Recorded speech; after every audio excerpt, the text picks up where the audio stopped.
Welcome back to another edition of the Rodcast. Monday, fun day edition of the Rodcast. Lots to get into on the show. Of course, we'll talk NBA. Things getting really interesting in a couple of the series in round two of the NBA playoffs, tied up 2-2. We'll get to those matchups. Also, preview the matchups coming up tonight in the NBA playoffs.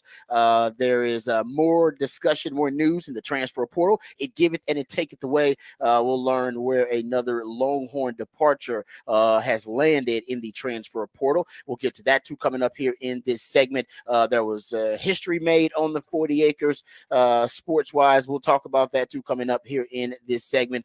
We also got Rod's rant that'll be coming up next hour. We got Rangers report that'll be coming up in the 9 o'clock. We'll go behind the burnt orange curtain next segment. Go behind the burnt orange curtain. We'll talk about the latest leak, if you will. I think it is a leak of the deluxe edition of the cover of the new EA Sports college football video game, and the Longhorns are getting some love there. We'll dive into that when we go behind the burnt orange curtain. Also, the on-3 rankings, position rankings for college football's 2024 season. Those continue to trickle out. Longhorns also getting recognition there, so we'll talk about that too coming up when we go behind the burnt orange curtain. A.D. Mitchell has a number, and it has a reason behind it, and I love the reason. So we'll get to that too when we talk some Texas football coming up. But before we do, let's introduce you to the rest of the crew, because we call him the Idealionaire for a reason. He's a real MVP, one of the hardest working members of the ARN family. He's got a hustler spirit, period. I don't know what the hell he's paid. I just know he's underpaid. Ain't no 401k for this hustler, and he's a hustle man of many talents. My friend, co-host, and neighbor is Patrick Davis, y'all. What's going on, Patrick? Oh, man, doing good. I guess we're testing a fire drill again. Again. Oh, as soon as we start the show. Hold up. The last, y'all failed the last test? I guess well, how do you have it? Come on now. The last one I knew was happening, and I forgot. This one I did not know was happening. Okay. Well, you sure it's a test then? You sure it's not something really going on? There's no smoke yet, but we're on the 4th floor, so let's figure it out. Wow, the timing was impeccable. I mean, really, it went as soon as you spoke, as I started. Well, we'll try and get through this intro real quick. I'll turn my mic off for you guys at home, because no one wants to wake up to this. My co-host, a proud alumni of DBU. He's got more papers than Dunder Mifflin and watches more film than Siskel and Ebert. He is the new Rod father of Austin Sports Radio, Mr. Rod Babers. It's Monday. That's Monday right there. That is Monday for you in a nutshell.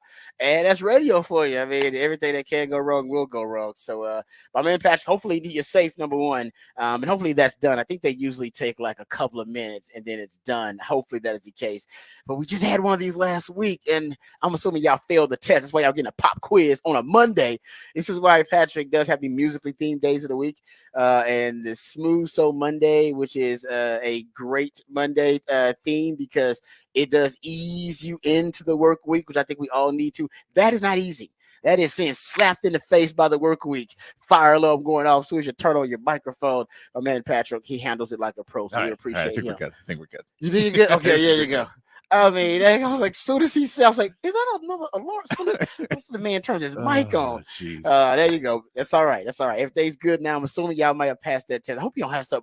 That's be weird if y'all start having tests more frequently. I thought those were like every couple of. I know it was literally like Friday and then Monday. Like Thursday or Friday and Monday. Yeah. They must be working something out. They're doing something. Yeah. It's like it's got to be some code. There's something. Apparently, they don't want to work late at night. So 6 a.m. Perfect time to do it. That's true. They could do that after close of. I mean, they could do it at 5:55 too. I mean, really, they could. This multiple times would have been much better than as I'm starting talking. But yeah, maybe they're not fans of the show. And it's like, you know what? I hate that show. Let's do it right at 6. I'm a Stephen A. Smith man myself. Exactly. All right. Well, we got a lot to get into on the show. We got your usual favorites, of course. Patrick will have the big fat poll today coming up at 6:45. We'll also, like I said, we'll got Rod's rant. We'll get into that coming up next hour. We got what the facts, what the stats off the record coming up a little bit later on in the show, and who said that. So we got all your usual favorites coming up. You can always be a part of it. You're the most important part of it. Hit us up on the text line 512-447-3776.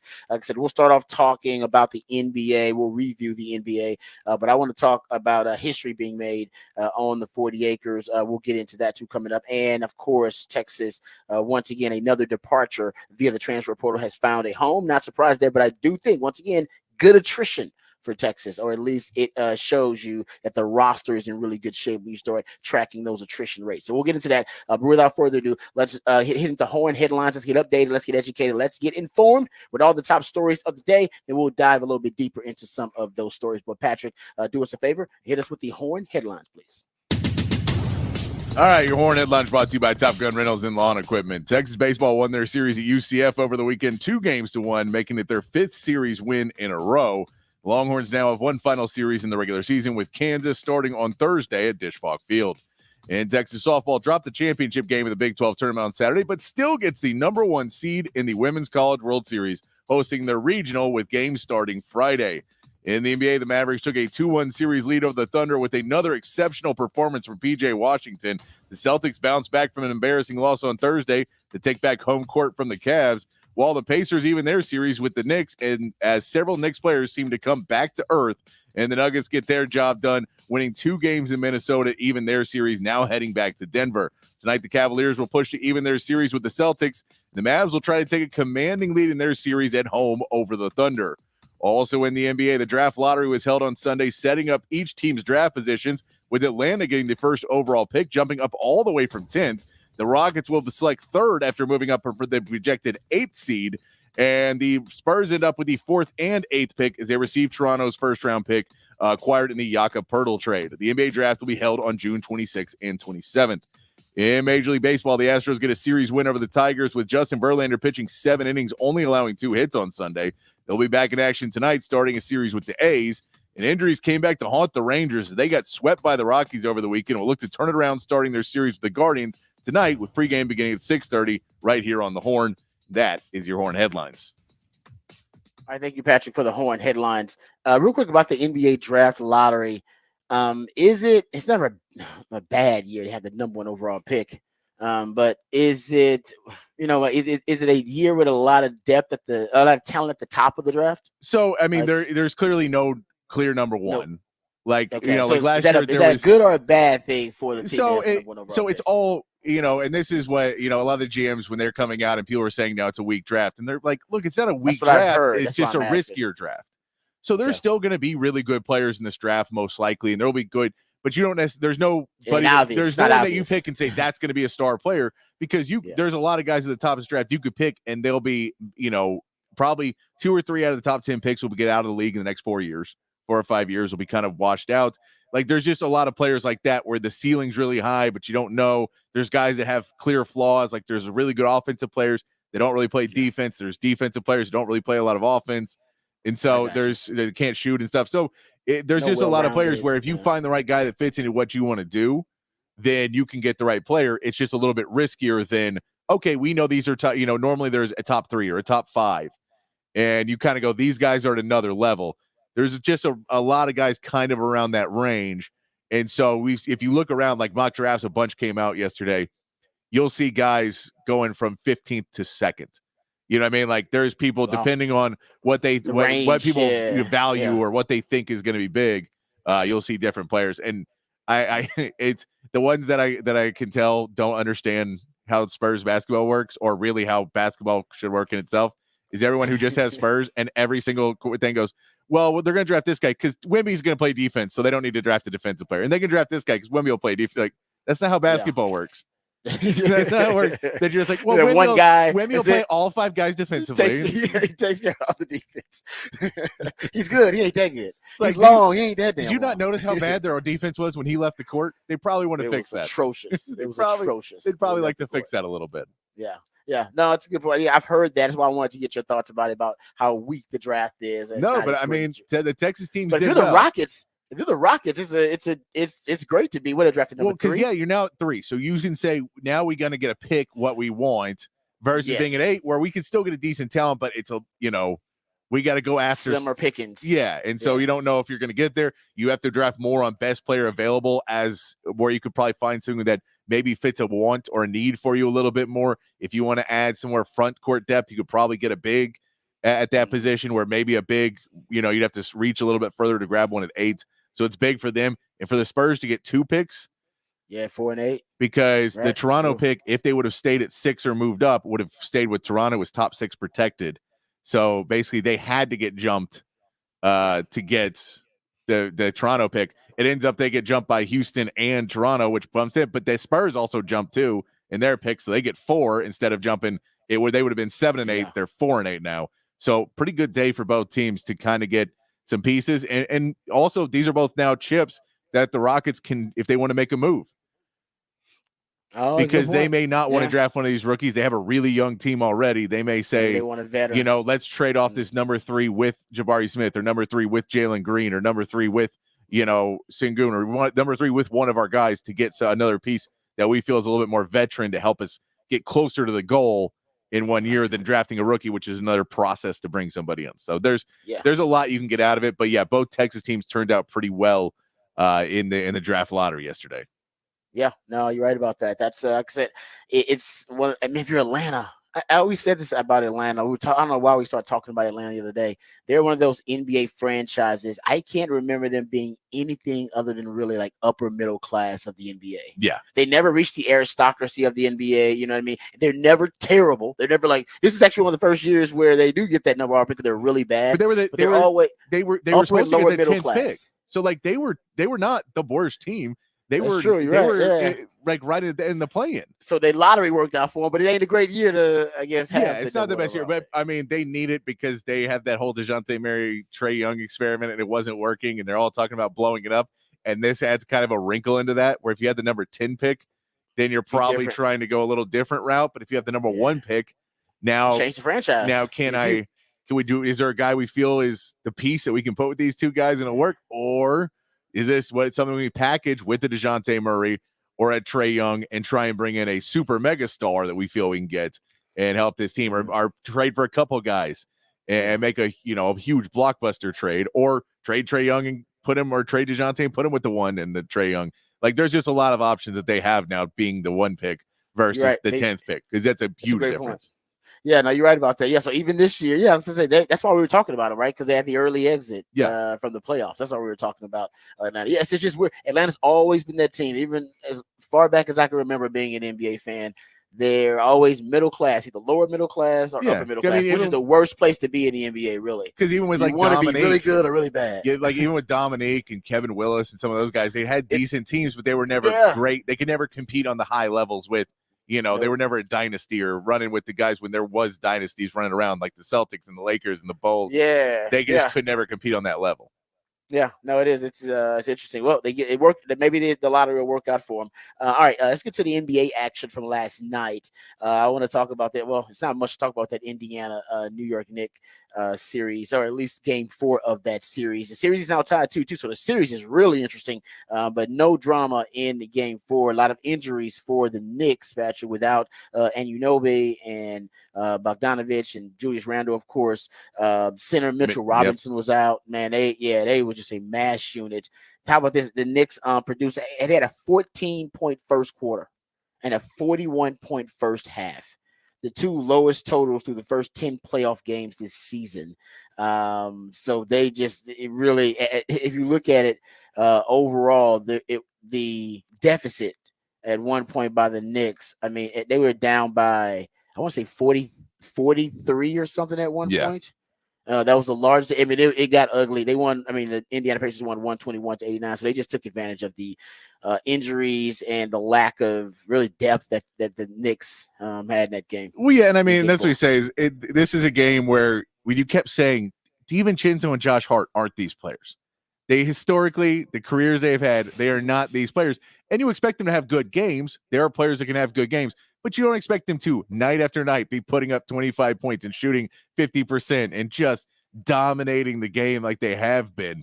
And so this was a, back to reality kind of game for Josh Hart and DiVincenzo.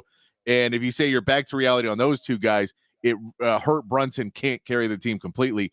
And they were able to focus more on Brunson in this game. And that meant that an injured Brunson had to, they decided to pull him basically pretty early in the game. And he only played 31 minutes, which is still probably more than he should have played. But just because you just go, okay, rest these guys up a little bit and try and come back when you go back to New York. But yeah, it feels like the adjustments came out, and whatever Thibodeau tried to do to get the guys out on this Mother's Day, it did not feel like they were going. For whatever reason, their head wasn't in the game, and it It was bad out of the gates, and it got worse. Yeah, exactly. Usually you see these kind of swing back in the other team's favor, but that was not the case in this matchup. So series is tied 2-2. I feel when the Knicks get healthier, obviously the Knicks won't be that lopsided. But I picked the Knicks in this series. I'm a little surprised that Indiana is able to make this tight. This thing may go 7. Both of these series actually may go 7. Next one we're talking about as well. Now keep in mind that I don't think if you go look at all the teams, former champions who have found themselves down 0-2 after losing 2 home games, I believe all of them end up losing the series. But Denver did a hell of a job in Game 4 of basically coming back to tie this series 2-2 on the road. By the way, winning 2 games on the road, 115-107.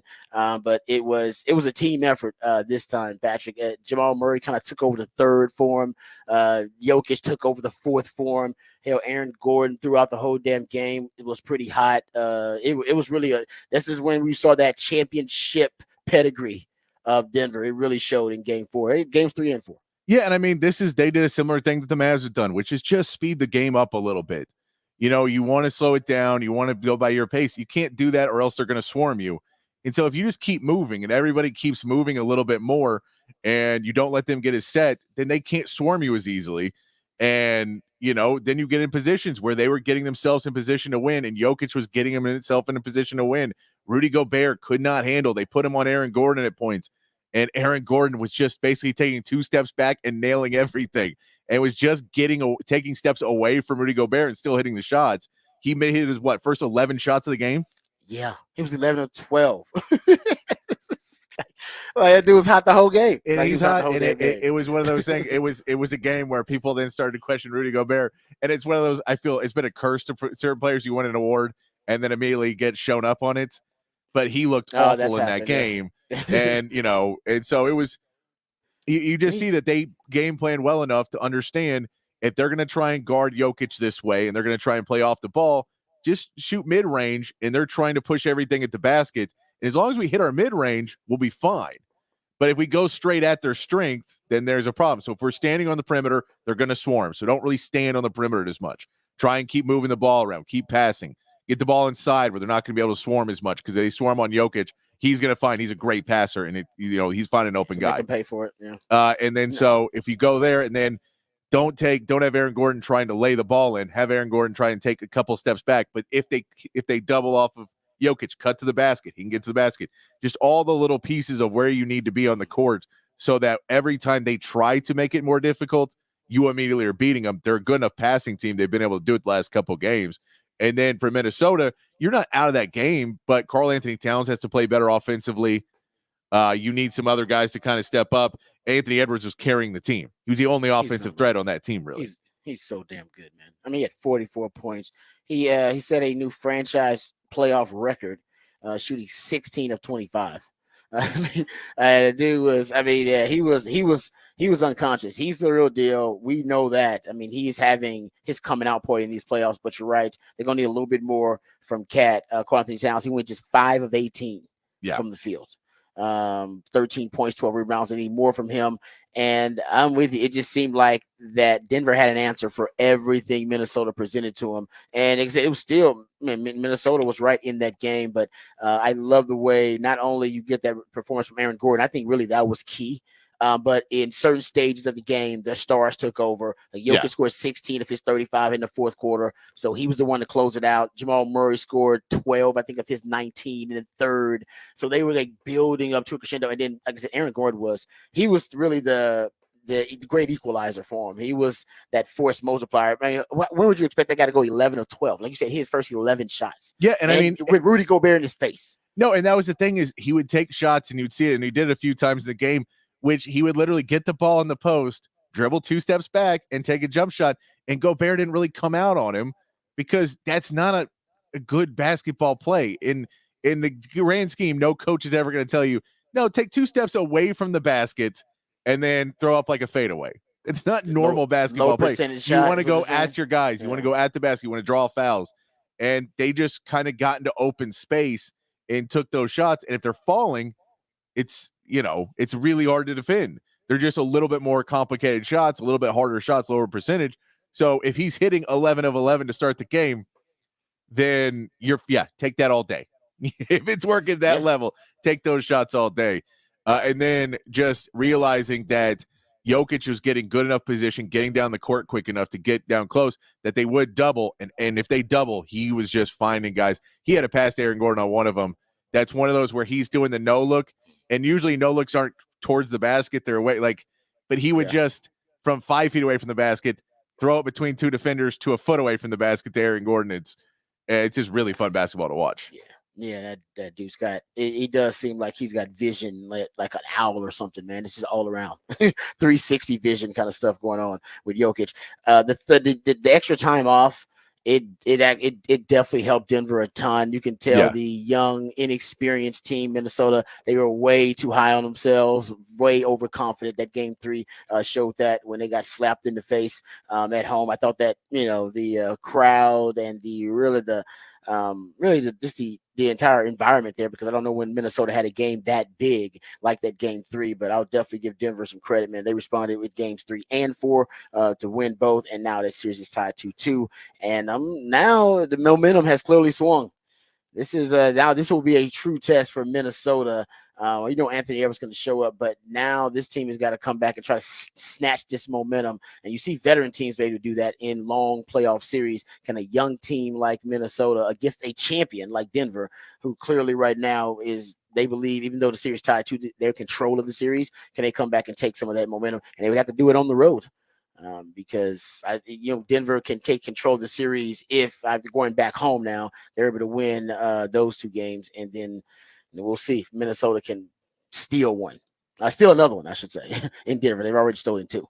All right, there you go. So some NBA discussion. We'll preview the Oklahoma City Thunder and the Dallas Mavericks matchups coming up tonight. Also, we'll get into the other Eastern Conference matchup coming up tonight. We'll do that later on. I want to just really quickly talk about the Terrence Brooks departure, the 10th Longhorn, I believe, to go to, or at least commit to, a Power 5 school. So if you go look at it, Terrence Brooks going to Illinois.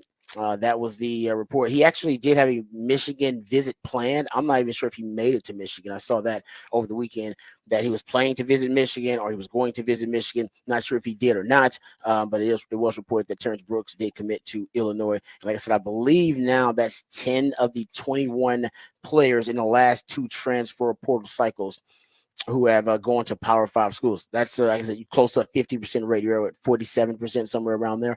That's a pretty good Power 4 transfer rate for your transfer portal departures. And like I said, that's a way of analyzing positive attrition. I think that's negative attrition. Every team's going to have it, but it's going to be negative attrition and positive attrition. When your guys are going to Power 5 universities, that's good. And if they're contributing and starting and playing at other universities, Power 5, even Group of 5 too.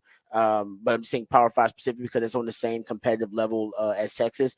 I think that is, like I said, a positive sign of your roster construction, that you have built up the roster to the point where there are guys. Now, Terrence Brooks is a little different because he was starting at Texas and then decided to go elsewhere. We're still not really sure exactly what the reasons are, but most of the guys who are transferring and going to Group of 5 or going to Power 4, I think now it's Group of 6, Power 4 conferences, those guys didn't have a path to play. Because Texas had stacked the roster so much in front of them. So Terrence Brooks to Illinois. We'll get to some more Longhorn football news and Longhorn sports discussion. We go behind the burnt orange curtain next segment. There was history made on the 40 acres. We'll talk about that. The EA Sports college football video game cover, at least deluxe edition, was leaked late. I think it was late last week, over the weekend. There is some Longhorn love on there, so we'll do that. We'll talk about that as well. And also the Longhorns are getting some recognition on the On3 rankings. They're ranking every position for the 2024 college football season. We'll come back and get into that. And A.D. Mitchell chose a number. It's number 10. We'll tell you why he chose that number 10. I like the chip on the shoulder, and he's letting it be known by the number that he chose. So we'll get into that coming up when we go behind the burn orange curtain. All that and more right here on the Rodcast, featuring Patrick Davis. I'm lifetime Longhorn Rod Davis, coming back on the horn.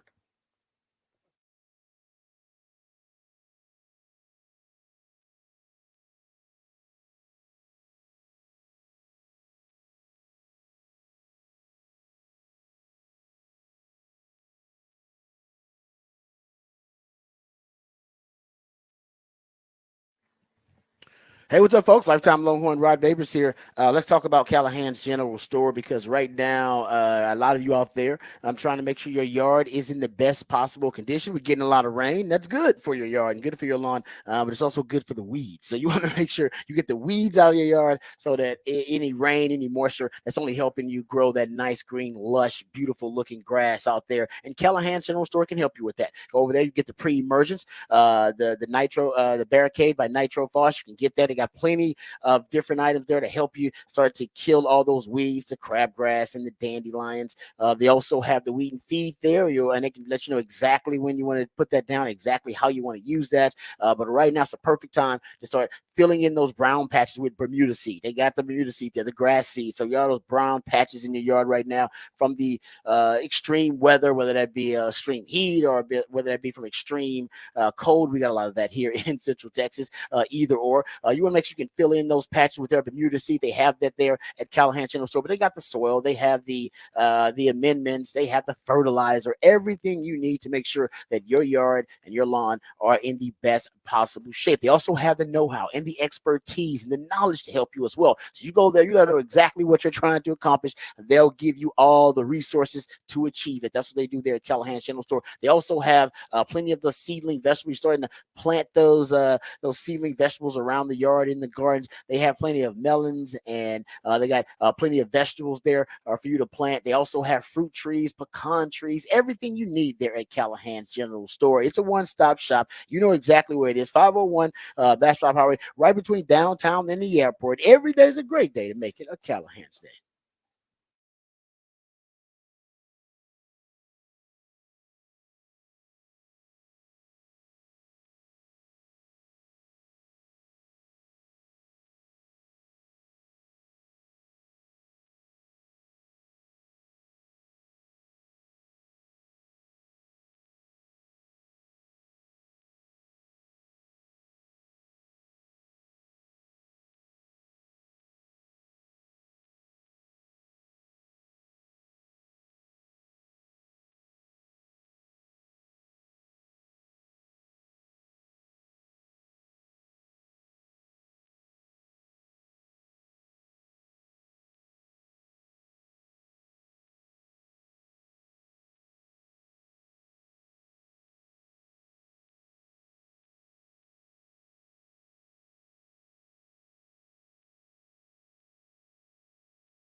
All right, welcome back to the Rodcast featuring Patrick Davis, some lifetime Longhorn Rod Baby. I just want to get into some some Longhorn discussion here, Longhorn football discussion specifically. But first, I do want to give some props to just Texas sports in general, just the athletic department. John Bianco tweeted this out. This weekend, yesterday, he said the Longhorn sweep of men's and women's outdoor championships for track and field. He said in the last 4 years makes it a Big 12 record.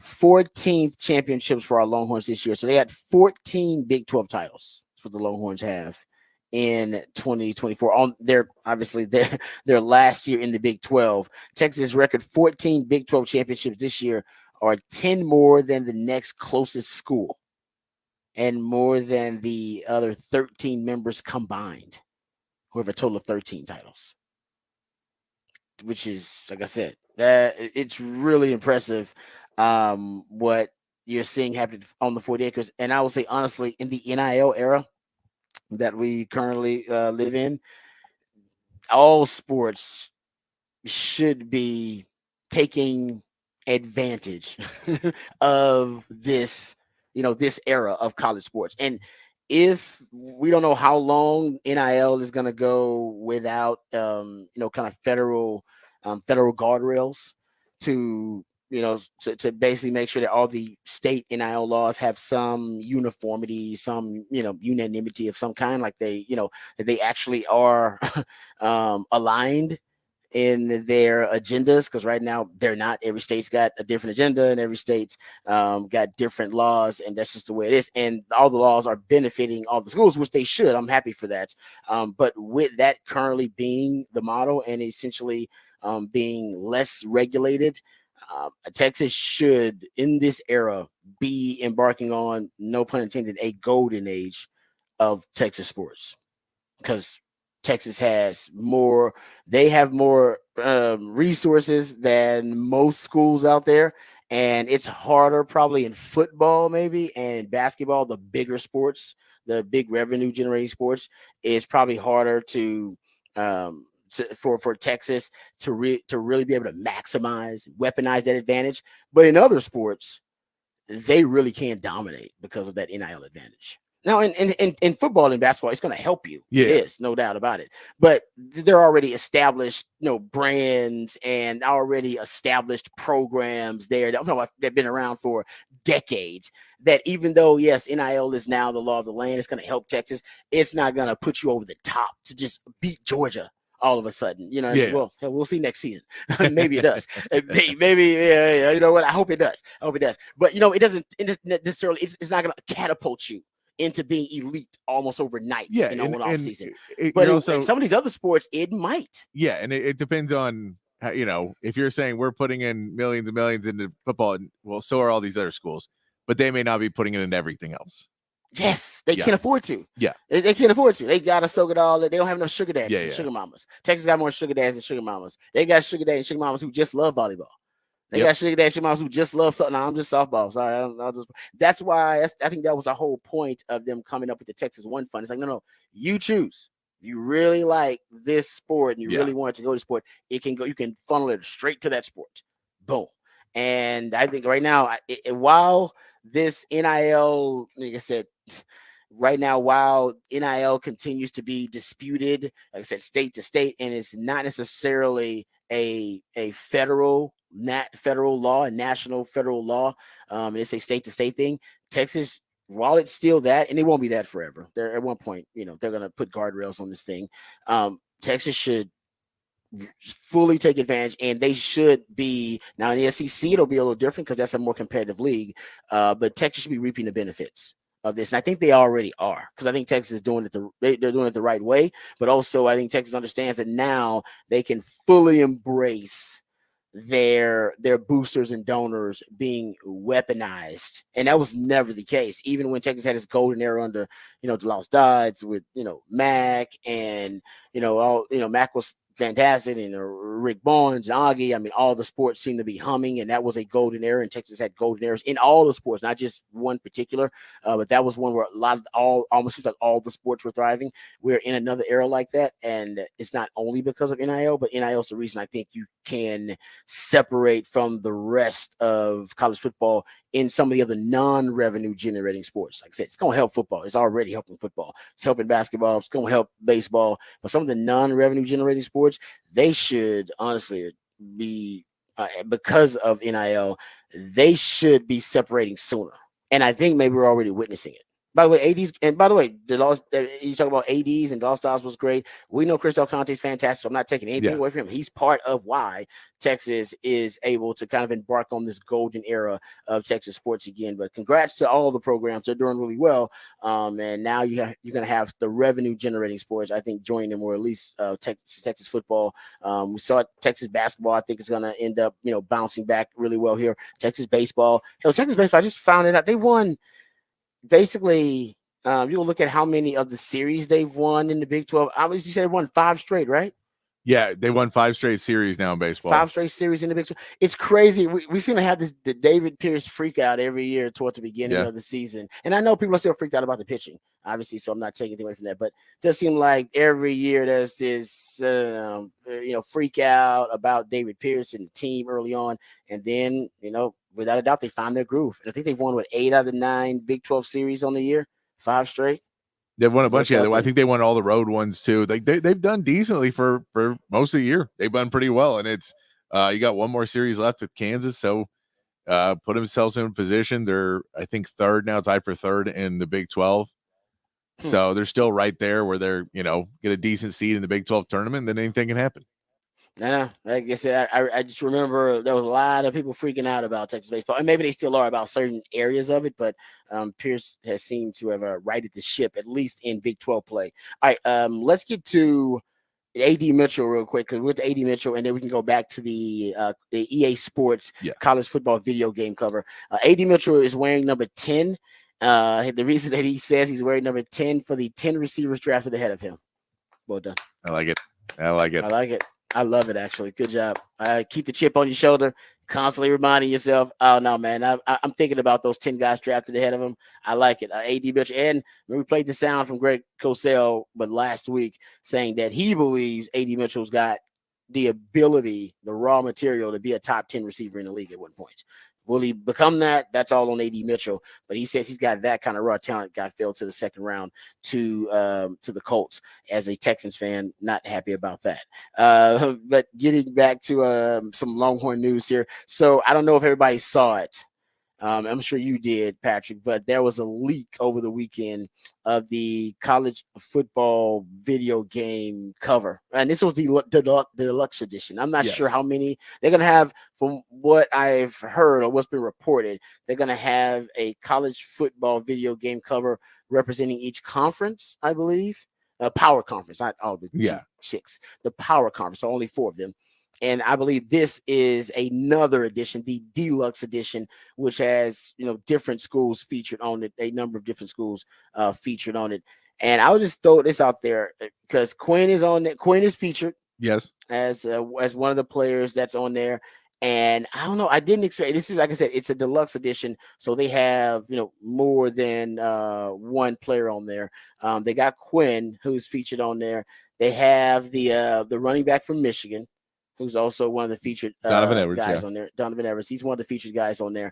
And it's interesting because you start looking at Colorado, and everybody assumed Shadir Sanders would end up being the featured athlete on there, and he's not.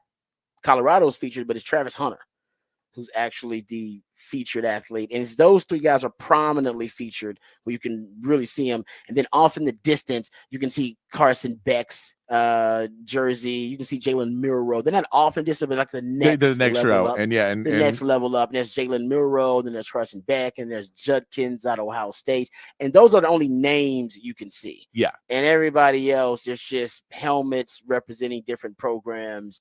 Ohio State, there's like banners way in the front. These are guys basically walking onto the football field from the locker room, and then you can see the jerseys ahead. And they got, I think there's Michigan up there, Ohio State. They have like flags in the front they're flying. Nebraska's represented there. Florida's represented there. So they're trying to represent almost as many of the blue bloods as they can. Some of them are represented by just helmets. Some represented by the flags in the front. And some, like I said, the prominently featured ones, the ones who can see jerseys are Ewers from Texas, Jalen Milroe, Edwards from Michigan, Beck from Georgia, Travis Hunter from Colorado, and Judkins from Ohio State. Those are the only names you can see. Aggies are represented. It's just in the corner. Some people say the Aggies are not on the cover. The Aggies are represented. They are. No, I'm serious. You got to go look. They're based on the third. No, you're right. Like the third row to the left, far left, and then like the third row of helmets right before the blue.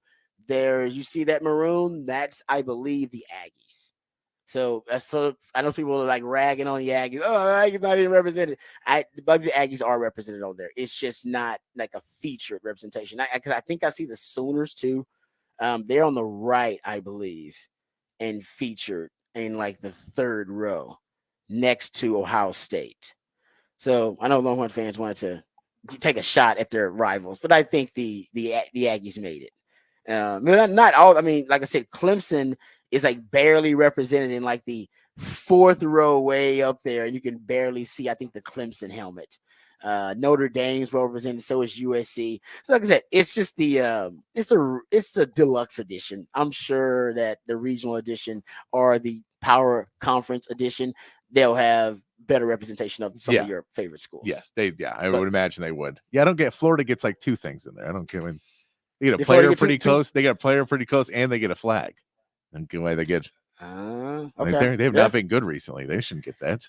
It's a great point. I don't know. It's a great point. I don't know how they chose it. Like I can't find like a reason. No, I don't know if it's a pattern or a trend. It was like I always hated in the NBA games because I was a Spurs fan, and you could tell that the game was made like in LA.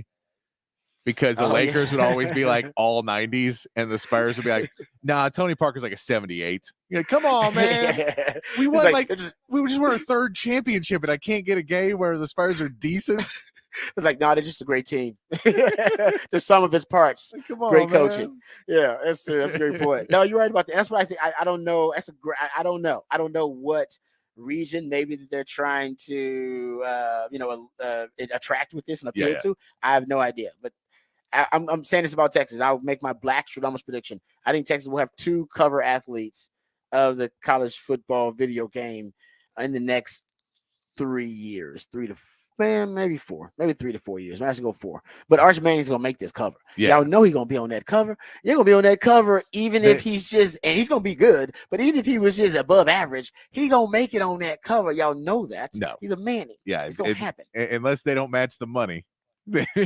Unless they don't match. I think that's kind of what it was. I mean, he didn't sign the waiver this year to allow them to use his name, image, and likeness. He did not sign it. I think a lot of that could have been negotiation.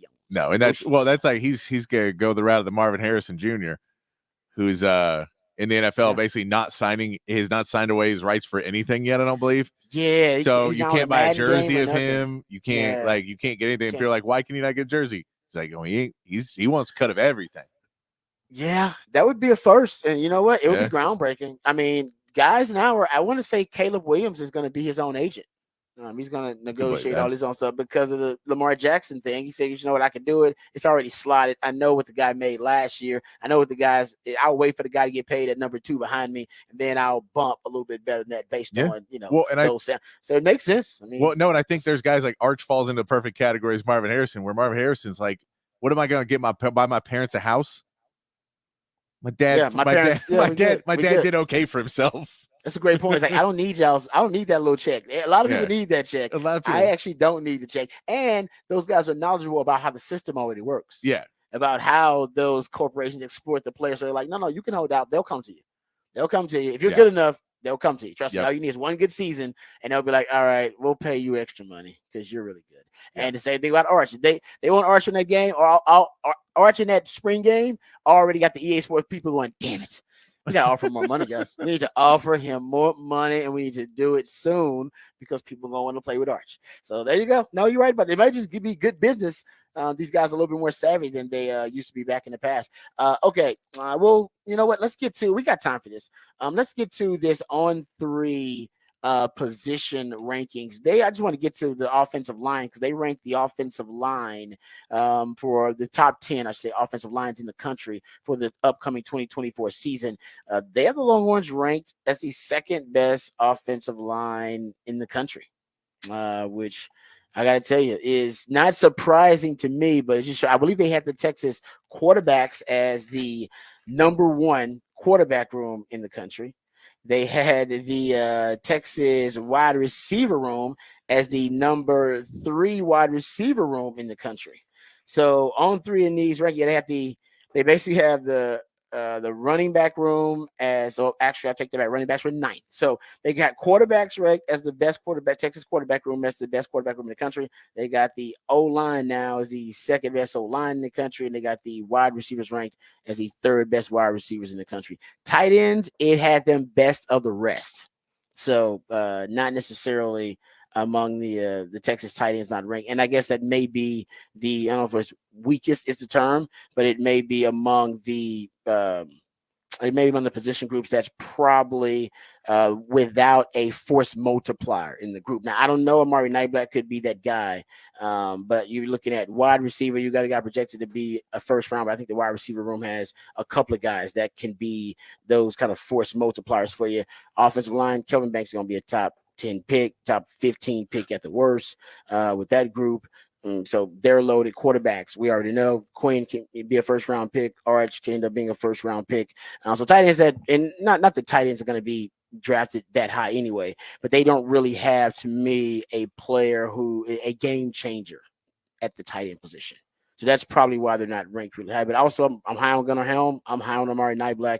And I think Sark's really excited about Amari Nightblack and the leadership of Gunnar Helm. If it's possible that one of those guys stands out to become a a game changing piece, I think it'd be Amari Nightblack. Not that Gunnar Helm can't be that, but I don't necessarily think that's Gunnar Helm's skill set. I think that Amari Nightblack's got an elite trait, which is his speed for a guy that size.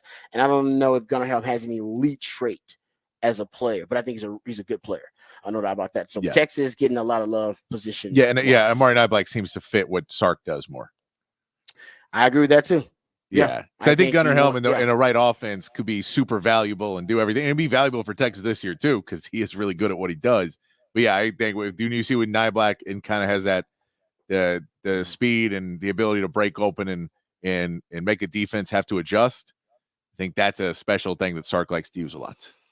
Yeah, exactly right. He wants to stretch the field. He wants to blitz opposing teams with speed, and Nightblack's got some of that special sauce at the tight end position. I think he's got to gain some weight. I'd like to see him get a little thicker. He looked lean and light out there. He just looked like a wide receiver. That's what he looks like. And I'd like to see him get a little bit thicker over the offseason. I think you sit there, all now you gotta do is go, JT Sanders benched. He was single digits, man, and you saw him drop. That's true. That's a great point. And that's the only reason he dropped was because they didn't think he was going to block well enough. So if you want to raise your draft stock, just saying you might want to get in the gym and really start working on that. I get you don't want to lose much speed, but you might want to work on that. Yeah, as a tight end, I just figure you got to have some bulk. So Amari Nightblack, my only complaint would be, I think he's a little slim. I'd love to see what his weight was at the spring game. I'd love to see him gain like 5 to 10 pounds of just straight muscle. I think he can handle it. And I still think he'd be a speed threat. Yeah. And by the way, when you go to the NFL, you're going to gain it anyway. Exactly. NFL's going to want you to be, if you're going to be an NFL tight end, you ain't going to be that light, dude. They're going to want you to gain some weight and have some mass to you. All right, there you go. Longhorn discussion. Then we come back. We'll have the big fat poll of the day. I mean, Patrick always gets a great conversation started with that one. And we'll learn about the musically themed day of the week. Coming right back on the Rodcast featuring Patrick Davis. I'm Lifetime Longhorn. Rod Babers coming back on the horn.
Back on the Rodcast on a Monday morning, and that means it's a smooth soul Monday, trying to ease you into that work week with a little smooth soul music, just positive vibes, happiness, smooth and easy on a Monday morning of work week. We know we're getting through. We got a couple more weeks till we get a holiday, everybody. It's good. We get Memorial Day coming up. Good. Always nice to have a Monday. So just trying to get to there, just positive vibes as we go through. Please do. On a Monday morning. Just had Mother's Day. Come on, man. Just had Mother's Day. Enjoyed some time with the family. Yeah. Had a good time of mine. I hope you had a good time with yours. Yes, let's get ourselves to the big fat poll of the day. The text line is open 512-447-3776. Patrick's big fat poll of the day on the horn. All right, we were just talking about it, that the leak of the college football game, the deluxe edition of College Football 25, was leaked out on Friday, and there was the 6 athletes with the names on the jerseys, and people already started to talk about who was snubbed in it and who should have been on there and who would deserve to be on before somebody else. And every college team's fan base was voicing their opinion that their guy should have been on there and who he should have replaced and who didn't deserve to be on there. And guys like Quinton Judkins shouldn't have been on there because he transferred. And the only reason he's on there is because he's at Ohio State now, but he shouldn't be on there. And there's arguments and all these people. And Jalen Milroe is only on there because he's at Alabama, but he's not. He shouldn't be on there. And Travis Hunter, and we only put him because of Deion, and Colorado wasn't good enough. He shouldn't be on there, and everybody wants to fight it. But this is the question for the day, the poll of the day. Who was the biggest snub from the cover of College Football 25? Because I saw a lot of people saying who should be taken off, and then the people they'd say put on weren't necessarily people that you were like, well, no, those are not. I get they're big for wherever you're at, but they're not the ones. So who is the biggest snub? I'll give you some names that I've read from multiple people that have talked about it. Ollie Gordon is one. Mm-hmm. One of the best running backs in college football last year, went to Oklahoma State, so was not necessarily the biggest school, but Ollie Gordon is somebody that people were saying it could be the best running back in college football again this year. Yeah. And so if we want to go with that, Ollie Gordon's one. Dylan Gabriel, really good player last year, going to be on an electric offense at Oregon. People believe that Dylan Gabriel could be on there. There is an Oregon jersey, like right near, but there's no name. Yeah. You can't see the name, but there's an Oregon jersey right up front. Yeah. There's one of those. Jackson Dart from Ole Miss, another name that's up there. People think we could do really well this year. And then, of course, Shedeur Sanders. There was the complaining that Shedeur did not make it, that everybody thought he should be on the cover. But I'm sure you guys got some of your own as well, names that you think should have been, that were snubbed, that probably deserve to be on there. It's a weird year that there isn't, I don't think, a clear and present Heisman favorite, that there's not somebody returning, because we've had him the last few years because of the COVID year, because of NIL. We've had a lot more of the guys returning that you just say, no, that guy's front runner. These 3 guys are the front runners. Now there's guys that you think are the front runner, but I don't know if there's any clear-cut favorite for the Heisman. So there's not a guy that you say, that's the face of it, if you're saying the face of college football this year. So let us know on the text line, who is the biggest snub from the color of College Football 25, at least the deluxe edition, the one that has been leaked so far. Yeah, it's hard to say that Shedeur Sanders got snubbed because they did have Colorado represented literally with a player. And Travis Hunter is one of the guys that, for a video game, especially because he's a two-way player. He plays both sides of the ball. So you're like, people would love to do him. I bet they'll have a play as a player mode. And if you play that, you can play both sides. And people would want to do that. Yeah. It's like in the MLB games now, everybody wants to do stuff like Shohei and be a two-way player. Now you don't have to be a pitcher or a position player. You can play both. Yeah, no, I like I said, Colorado's, like I said, they're well represented. I mean, think about that. Think about the company they're in right now. Like, that's how much that Deion Sanders, that's how impactful it is. That the company that he's in now, guys, they got Texas as a blue blood, and I'm not saying Texas back, but just played in the college football playoff. Yep. You got Michigan, who won it all. And then you got Colorado, who won what? 4 games? 4 games. One of these things is not like the other. And even the other guys that I mentioned, right? You got Jalen Milroe, Alabama, played the college football playoff. Nick Saban, had them on a dynastic run. What the other? Ohio State. Carson Beck, right? Georgia. I mean, come on, man. It is like, hold on, how did Colorado even get there? That's the impact of Deion. That's how impactful Yeah. Dion has been. If y'all want to try to see how impactful Dion has been in terms of bringing that program to relevance, like are they relevant in terms of winning on the field? No, but he's got the Cowboys blueprint, baby. He's got the Jerry Jones blueprint.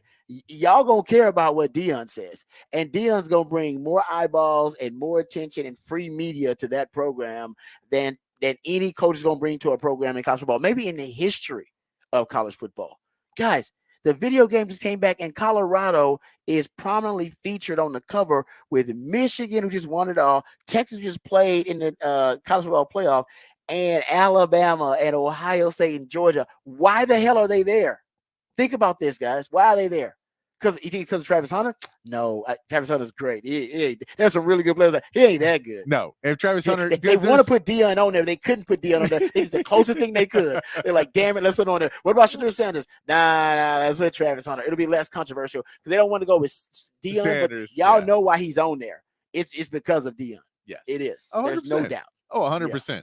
No, because and he's got probably the most to prove because everybody else will sit there. And if they win 6 games this year, you're like, dude, I don't care how good Travis Hunter is. He won 6 games. Come on, man. Why is he on there?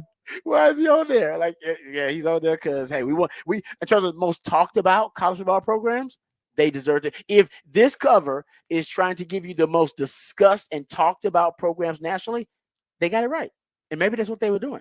Maybe that's the pattern that we're identifying. Think about Michigan. We talked more about Michigan than we talked about any college football program this year because of the cheating scandal and because they won a national title and Jim Harbaugh being as charismatic as he is. So we talked Michigan football a ton. Texas is back. We talk Texas football a ton. Yeah, we talk it every damn day. But talk about nationally here, they talking it a ton, right? You start looking at, and then what else we talk about? We talked a lot about Colorado. We talked a lot about Colorado this year. A ton. Probably talked more about Colorado than we did Ohio State. I talked about more about Colorado than we did Alabama. And Alabama was in the college football playoff with Nick Saban. I think they went with the most. I think they were with probably the most trendy, the most trending and the most talked about programs probably in the last season, in the last year, and that's probably what they went with. Yeah, think about it. Oh no, I think because they're trying to make the money, and you want to have the conversation. I guarantee you, people playing the game are going to either play as Colorado and build that franchise up and build the program up, or they're going to play and schedule Colorado every year and beat them every year. And beat them bad every year. Yeah. I think now I'm trying to identify the pattern. That's the pattern. Yeah. That's exactly what it is. They went with the most talked about programs in the country for the 2023 season. That's what they went with.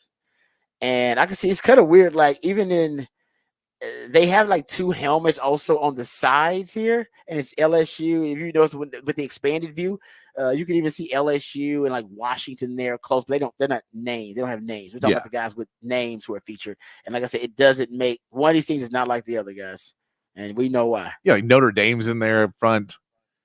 Notre Dame's, yeah, Notre Dame's always talked about, and those, of course. Yeah, into Colorado.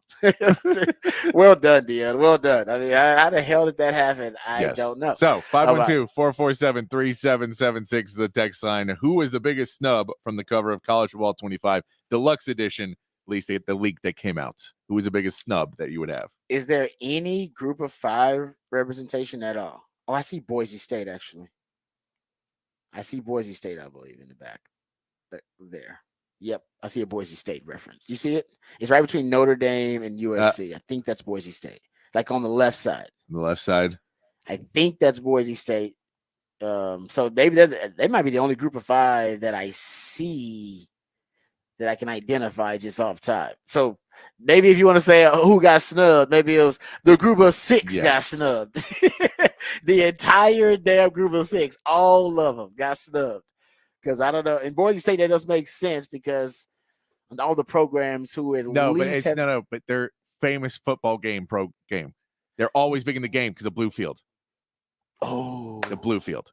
No, it was a game, especially. I know the graphics are probably better, but you always played as Boise State because if you were playing against another person, you couldn't see the players. Good. I never thought about that. No, they're big in the game. That's good. It's in the game. It's in the game. No, that's good. You're right. That's a great point. I never thought about that. I'm 2 O's. I'm an old man. I ain't thinking about stuff like that. But you're right. That's a great point. Yeah. All right. So there you go. That's the question. Who was snubbed from the video game? Like right now, I'm probably gonna go group of six, like most of them. Like I mean, just having one team represented, maybe it's them kind of show. I think they're foreshadowing the future of major college sports. Like, hey, they ain't got no place here. No, Liberty didn't make it. Liberty didn't get in there. Liberty didn't get in there. Is there another group of 5 school that probably should have made? If say Boise State, who other than Boise State would have? Well, didn't Liberty weren't they undefeated last year? No, I'm with you. Yes, I'm saying I agree with you. I'm just saying, like, is anybody? But you agree they're not necessarily worthy of being. No, they're not. But I'm just saying, if you say we're talking about teams that were good last year, they were really. I mean, they were really good. No, you're right. I'm just trying to think of because Boise State have been recognized and a recognizable brand for a long time now. Since they beat Oklahoma, right, and then in that famous bowl game, and then the proposal on the field, they've been in our conscious, sports conscious for a long time. Yeah. I wonder if that's why they ultimately did it, because I can't think of another group of 6, a group of 5 program that'd go, oh yeah, they deserve the representation. Like, I don't. Yeah. Yeah. All right. Good stuff there. Good conversation. All right. That is the big fat poll today. We come back.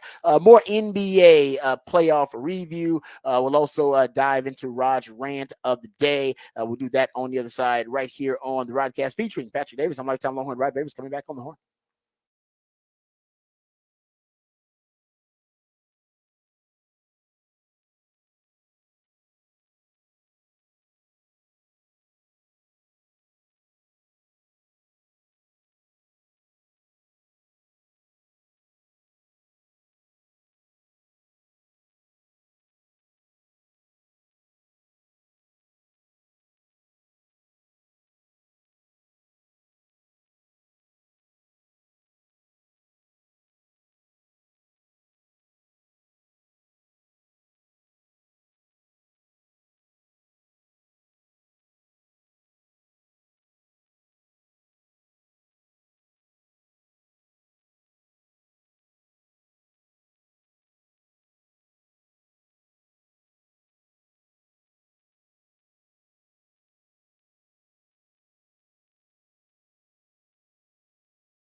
Mm-mm.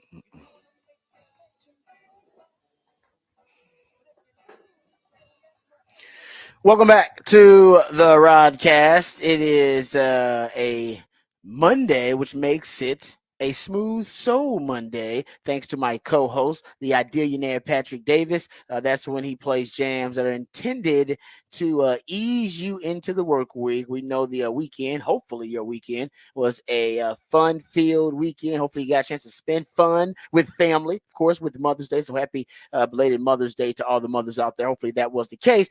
But sometimes it can be really, really traumatic to go from the fun-filled, relaxing weekend to the getting slapped in the face with a Monday, which Patrick was today when the fire alarm came on as soon as he turned his microphone on. That can happen to us. So to deal with the harsh conditions of a Monday, he wants to ease you into the work week with a smooth transition. That's what Smooth Soul Monday is all about. So thanks to Patrick for all of his efforts. Also, Patrick hooks you up with the big fat poll of the day.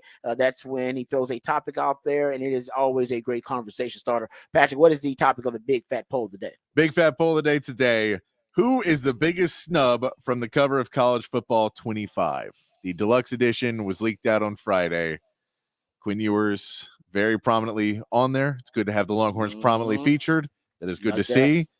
But who is missing from that list of, you said, should be up there ahead of some other names? I am trying to figure out. Someone mentioned it, Florida State. I don't see Florida State really heavily featured on here. I'm trying to see. That's a great point. I got to go see what Florida State is. Yeah, Florida State might, because considering they went undefeated during the regular season and then got the shaft. They may be snubbed again. I don't know who the player is for them this season. I am checking it out. Yeah, I do not see Florida State's representation. I got to go. Yeah. I do see it. I see it. It's between Carson Beck and Michigan, third row up. Go look. Okay, like I got you. I got you. They are there. I see him. Right where, Edwards is pointing to their head. Yes, his fingers right there on the Florida Stadium. So they did. They argue they probably should have had more representation, or at least a more recognizable one. But yeah, they're right there. They got them in there. There you go. Don't feel too bad. As I said, it's like kind of like the Aggies. They're like people like, the Aggies you can represent. Yeah, they are. Go look in the. You got to go look at because they're the cover edition, like the deluxe edition they have here. There's basically the video game cover photo, and that does not have like the edges of the photo. Like they cut it. Cropped it. Like they cropped it, but they released a photo that obviously is more expansive, and you can see the Aggies. So it's something like, oh, they're not on the cover. Well, yeah, but there's a photo that they did release, like the all-encompassing photo, and the Aggies are far to the left, which most Aggies are not. They're far to the left in the photo. So yeah, they're all there. They got some representation, but not in the cropped deluxe edition. Yeah, they're not in the game, the front. If you're taking the package of a game that is. Yes, but I think like they'll either in the game portrait mode versus landscape mode. There we go. Patrick breaking it down for the young folks out there. Yeah, that's exactly it. You're right about that. So yeah, so I'm looking at the expanded version of it. But yeah, they have, like I said, the deluxe edition. It doesn't have that. So on the edges, you really can't see it. So yeah, the Aggies may not be on the actual video game cover, but they did make the photo. If that makes sense. I'm trying to give the Aggies some love. All right, let's get updated, get informed, get educated with the Horn headlines first, and then we'll dive a little bit deeper into some of the top headlines. Of course, the NBA. We'll review those games. We got Rod's rant of the day. I went a little bit deeper into this conversation that we were having last week that was started by, was it Austin Rivers? Was it Austin Rivers that went on Pat McAfee? Yes. About NFL players and NBA players. I had to get into some stats. So I got some stats I'm going to share with you guys regarding that conversation to kind of put things into context. Also, there's another conversation happening about, I've heard this several times, that Caleb Williams as a number 1 overall pick, that this is the best situation that a number 1 overall pick is like basically ever been put in. They've never had a number 1 overall pick that's been in this ideal of a situation for a number 1 pick coming in. And I went and looked at it, and there is an argument for that, but there's also an argument against it. So we'll make both. Yeah. We'll make both of them. Yeah. There's an argument for it. There's also an argument against it. And I it's agree. It's an obvious argument against it too. I think that could be phrased differently and be more true.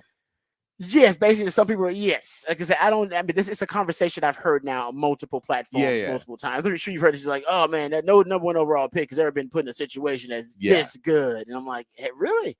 All right, let's dive into that actually. So we'll talk about that when we go into Rod's rant of the day. All right, let's first get updated, educated, and informed with the top stories of the day with the Horn headlines and Patrick Davis.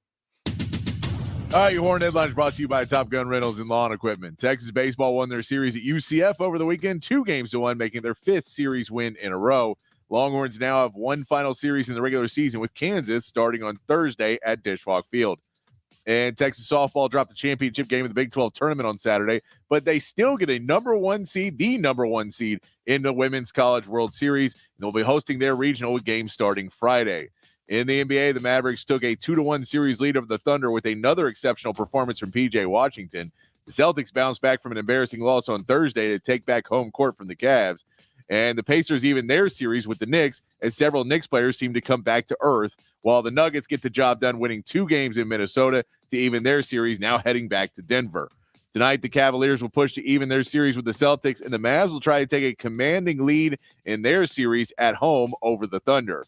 Also in the NBA, the draft lottery was held on Sunday, setting each team's draft positions, with Atlanta getting the first overall pick, jumping all the way back from 10th. The Rockets will select 3rd after moving up from the projected 8th pick, and the Spurs will end up with the 4th and 8th pick as they receive Toronto's first-round pick acquired in the Jakob Poeltl trade. The NBA draft will be held on June 26th and 27th. In Major League Baseball, the Astros get a series win over the Tigers with Justin Verlander pitching 7 innings, allowing only 2 hits on Sunday. They will be back in action tonight, starting a series with the A's. And injuries came back to haunt the Rangers. They get swept by the Rockies over the weekend and will look to turn it around, starting their series with the Guardians tonight, with pregame beginning at 6:30 here on the Horn. And that is your Horn headlines. All right, thank you, Patrick, for the Horn headlines. It has the NFL schedule release is going to come out later on this week. It'll probably be Thursday somewhere around. I think it's Wednesday or Thursday. I think the 15th. I think is what I saw. You might, I think you're right about that. And they do like a show and this is what I seen. Everybody thought it was coming out last week, and then someone posted the schedule for NFL Network, and they go, so everything on NFL Network is set except for like the night of Wednesday the 15th, which is to be announced. I'm guessing that's when they're going to do it. Okay. Yeah. And obviously we'll talk about it and break it down. Yeah. But they've been leaking, slowly but surely leaking out some of the games. So we know now what's going to start the season. The opener, week 1 Thursday night opener, is going to be the Ravens versus the Chiefs. Done. I like it. Ravens versus the Chiefs. It's a AFC championship rematch. So there you go. You'll be that should be, because there's a lot of discussion now with the Ravens about the Ravens. Remember, they added Derrick Henry. So you got now a powerhouse running back you kind of add into the mix. Second year they're going to have in that offensive system. And Todd Monken is, he's an air raid type guy. So they've been spreading it out. First time that basically Lamar Jackson has had these types of weapons on the outside, because they're finally drafting receivers pretty high because of that spread system they're running. And reportedly he's lost weight, 10 pounds lighter than he was last season, about 20 pounds lighter than he was 2 seasons ago. And based on our math that we did, this he's lighter than he was in college even right now. That's what he's saying. I don't know if that's going to be good or bad for him, but apparently he's faster, which is also a scary thought. Yeah, faster than Lamar Jackson, especially if you say he's not going to be trying to run the ball as much because you're trying to add more wide receivers. You have Derrick Henry, which you're hoping to be the power guy in there. So maybe he's expecting to take less hits. And when he does run the ball, try and run to the sides and get out of bounds and maybe not run directly into traffic, get down a little bit more. All those pieces to try and stay healthy and stay on the field. I think that's one of the big pieces that he would like and the Ravens would like. So all of that may be part of him losing weight. But I think the non-contact injuries losing weight is better. The contact injuries losing weight is worse. So you got to play it by what you're going to go for. Yeah, no, you're right about that. And I definitely think their intention is to run him less, like in design runs. They want to start now using, if he's going to run, I think they want him to run as a scrambler or someone who's extending the play, not design runs. So, yeah, I mean, it's a scary thought, though, Lamar Jackson being faster, but also he's got to be more durable as he gets older. I think they're trying to protect him more. And they may drop that play that happened in the playoffs last year where he threw it off of a guy and it bounced in the air and he caught his own pass and ran it for like 10 more yards, and you just went, who does like, this? Who does Lamar, this? Exactly. It's one of those dudes where it's like, man, what? Like only he can do make a play like that. Most of the time, that play looks so awkward, and it looked right for if a quarterback did that, he would look awkward and and even if he did, he would also slam the ball to the ground and just go incomplete. We're good. I don't need a completion. Yeah. Let's not have it intercepted. He caught it and then advanced it. Because he believes like he's that good of an athlete. Like, no, I can improvise. I can improvise. So this is it. No, he's like I said, scary thought. Him in that system for it. He won. By the way, he won that MVP award. His first year in that system, in the Todd Monken system. Yeah, because he came from Georgia. First year in that system, he won MVP. Guys, a scary thought. Yep. He's won MVP now in 2 different offensive systems. I wonder how many guys have done that. I know Aaron Rodgers has definitely done it. Yeah. Tom Brady's definitely done it. Well, Tom Brady's system became his system though. Yeah. He almost took it with him to like, you know what I mean? Like that was the whole thing. Like he stayed in New England so long. He basically, that system became his system. And he took it to Tampa with him, and he was the one running the offense. We found that out from the Patriots documentary. Yeah. That was Tom Brady's offense. He ran Bruce Arians out of the coaching job. Pretty much, yeah, because that was Tom Brady's like, no, this is my offense. So whether it was Bill O'Brien or Josh McDaniels, I think was also, of course, there. But I think that was more of a Tom Brady offense. But he's definitely in the conversation now. But not many quarterbacks have won multiple MVPs, period. But then won them in different systems. It's impressive. And also, I don't think these systems has been as extreme as Lamar Jackson's systems have been. Most of those guys were pocket passing quarterbacks. Lamar Jackson won MVP running that Greg Roman system, where basically that was the Colin Kaepernick offense that Jim Harbaugh had when he was with the San Francisco 49ers. They were running that offense, run heavy quarterback offense with lots of quarterback design runs, and then they shifted to this spread offense. And like I said, he's won MVP in both of those. I don't know if there's an athlete that can do that to those extremes and be the best in the NFL at it. All right, let's get back to the NBA. Let's talk about the games last night. Denver Nuggets have come back to make this a series, and honestly, Patrick, if I'm a Minnesota fan, I'm concerned, and it's more about the inexperience of the Minnesota Timberwolves. We know how talented they are. I mean, this team is loaded with a ton of young talent. Anthony Edwards, once again, it is his coming out party. You've talked about these young stars ascending in these playoffs. Man, dude had 44 points, set the franchise postseason record, shot 16 of 25, and he was his spectacular self. They didn't get enough offensive support from Karl Anthony Towns, who went just 5 of 18. Probably need a little bit more from him, but they were still in this game. But Denver just found a way in critical situations to make more plays. Jokic showed up in the fourth, 16 of his 35 points scored in the fourth quarter. Jamal Murray, 12 of his 19 came in third. Those guys carried him in the second half. And Aaron Gordon was the hottest shooter on either team all night long, basically. And had 27 points. Yeah, it was Aaron Gordon. I mean, made his first 11 shots in the game, I believe. First 10 or 11 shots in the game, 11 for 12 in the game. Understood what he was trying to do. You can throw in the fact that the Timberwolves, the way the Nuggets started playing defense on them, they were okay making a little contact. They really didn't mind fouling Rudy Gobert either when he was getting inside and was throwing them off a little bit more because they could play a little bit better defense. They basically shot 18 to 27 from the free throw line. You want to shoot better than 66% from the free throw line in the playoffs. Yeah. That is not a good way to win a game, is to miss a bunch of free throws. But you just saw that, this is kind of what the Mavs have been doing too, is you just speed up the game a little bit. You'd like to play your pace, but sometimes you have to speed it up because they were being able to swarm and blitz all these players all the time because they were stopping with the ball and they were taking the ball too slow up the court. And Minnesota's defense would get set and then could come out to the half court line and make Jamal Murray's life hell. But now they're just getting the ball up the court and the defense has to set. By the time they start to swarm, Other guys are already in that offense. You can start passing the ball around. They move the ball around really well. That's one of the things that led him to a championship a year ago. Jokic, one of the best big man passers of all time. So you get the ball into him, and when they double off of him, he's finding Aaron Gordon, he's finding Jamal Murray, he's finding the guys he needs to find. So Minnesota's defense, they have to keep adjusting, and it feels like they came in thinking that they had it all figured out and they were ready to go, and they had not really made that adjustment. And then for whatever reason, they just came out in this one really cold. Karl-Anthony Towns did not play well at all. Rudy Gobert defensively wasn't a good player this game, which is not what you want to see from the defensive player of the year. You don't want to see him start to struggle as they were starting to figure out ways to kind of run away from him and still score. So he was being able to stop them from getting easy layups and easy dunks. But that's if they're hitting shots 2 feet away from you, that doesn't mean anything. They're still scoring. And so Aaron Gordon kind of embarrassed him a little bit. But they were still in the game. You just had to have a little bit more offense. If Karl-Anthony Towns plays offense a little bit better, they can still win that game.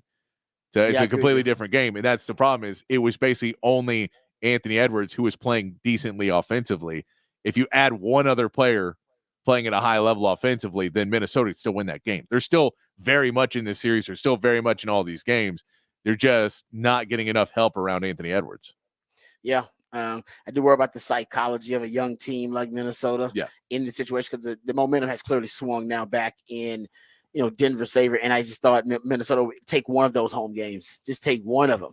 You didn't have to win both. Just take one, and they couldn't win one, which means, like I said, that this thing is obviously going to be a great series. But now the champions who had that championship pedigree, we talked about how they had not faced this kind of adversity in the playoffs. You wanted to see how they responded. Well, we just saw it. Backs up against the wall. They came out fighting like hell and now tied the series 2-2.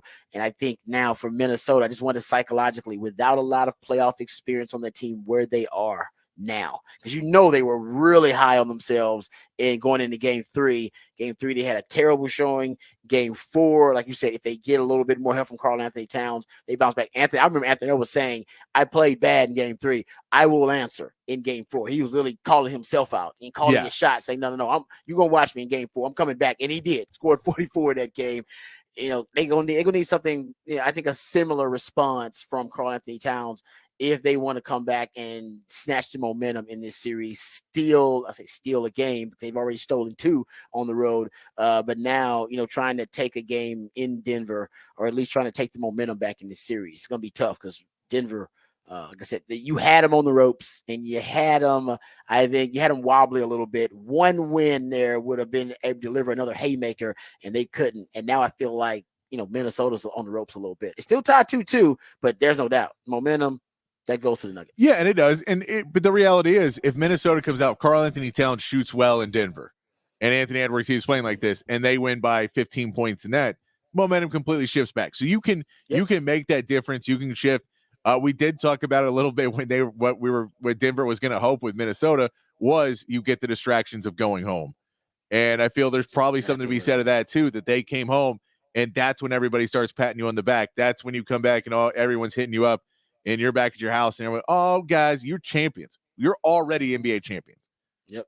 And just kind of having that attitude of now everyone's going to respect your name. And now they're all going to do that. And it just gets to you. Then people are calling you, hey man, can I get some tickets? Everybody.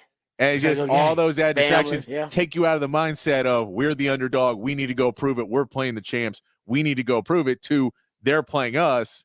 And then once you have that mindset, you're not coming out with that fire in your gut. And I think Anthony Edwards is, but I don't know if the rest of the team came out with that fire of really understanding you're playing the defending champs. They have the edge in this. Even when you're up 2-0, they have the edge. Yeah, and they proved it. Yeah, because they are the they've already done. They've been to the mountaintop already. You ain't been there. You don't know how it looks. Exactly. You don't know how treacherous the road can be. They do. So I'll give Denver a lot of credit, man, because we have not seen a former champion lose the first 2 home games in a series like that and come back to win it. But the Denver Nuggets definitely have made their case to be the first. All right. We also have that, and not much to discuss in the win for the Indiana Pacers. The Knicks were down like 4 crucial players, 4 of their pivot, their critical pieces in that game, and I think that ultimately is why they got blown out, 121-89. The Knicks actually were missing Anunoby, Bojan Bogdanovic, Julius Randle, and Mitchell Robinson. All those guys were out. So they had a terrible start to the game. And the first quarter was a 14-point first quarter, 41-point first half. Those were the 2 lowest totals through the first 10 playoff games this season. So they had a terrible start, and it got even worse as the game went on. They just were no match without some of those key pieces for what Indiana brought. So give Indiana some credit too, as a 6th seed, got this thing tied up 2-2. Yeah, I mean, you're talking about Josh Hart and Dante DiVincenzo have been playing out of their mind. That's why they've been calling the Nova Knicks, because all these guys played on that Villanova team together with Jalen Brunson. And, Jalen Brunson's dealing with his injuries. He's beat up. But Josh Hart and Dante DiVincenzo have been really playing at a very, very high level. They've been playing like, secondary stars, and they combined for 9 points in the game. They hit 4 shots. Josh Hart was 1 for 6. Dante DiVincenzo was 3 for 13.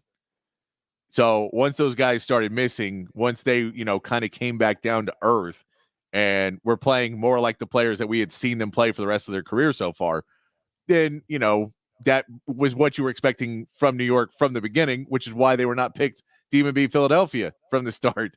People thought maybe this team would cool down. It looks like they did. Now they can pick it back up. You don't expect them to just roll over and give up, so they'll come back. OG Anunoby, I have not seen it if he has been cleared for game 5 yet. We know he's been out those last couple of games after getting hurt. You never know in the playoffs, because they'll never really tell you how severe the injury is. Like we heard about Giannis afterwards, they're like, he was weeks away. Like he was never remotely close to coming back. In every game, they'd say, maybe, and then after the playoffs, no, he was probably a month away from coming back, legitimately. So he wasn't coming back, but they just kept saying that. So you never know in those injuries if it's something where there's really not a shot. It's a hamstring injury too, I believe, for Anunoby. So if you have one of those, they're just really hard to tell. You just have to rest. And, every time you try and ramp it back up, it could be re-injured. Or re-stressed. So it's just, that'll be an interesting one. If they can't bring him back, he's huge defensively for them as well. So that would be a big piece. We know Julius Randle's been out for the year. We know Mitchell Robinson's now out for the year. We know that Bogdanovic is out for the year. Like all those guys got hurt earlier. They've been dealing with those injuries and playing fine. But yeah, just another blow when you lose your 3rd starter of the year. That hurts. And then, Hartenstein also, who's been a really good player, plays 22 minutes, 5 rebounds, 4 points. Like all those guys have been such key pieces, all just did not play well. And the Pacers, unfortunately, what you don't want to see is them starting to put it together. Tyrese Halliburton is starting to get closer and closer to figuring it out, getting his shot back. You didn't want to let them back into the series. Now you're going back to New York. That would lead me to believe that New York's going to play a little bit better. The Knicks will play better. They've done really well. That crowd's been amazing there. But they, this is not what you wanted to do, was just completely give the Pacers all the feeling that they can be world beaters.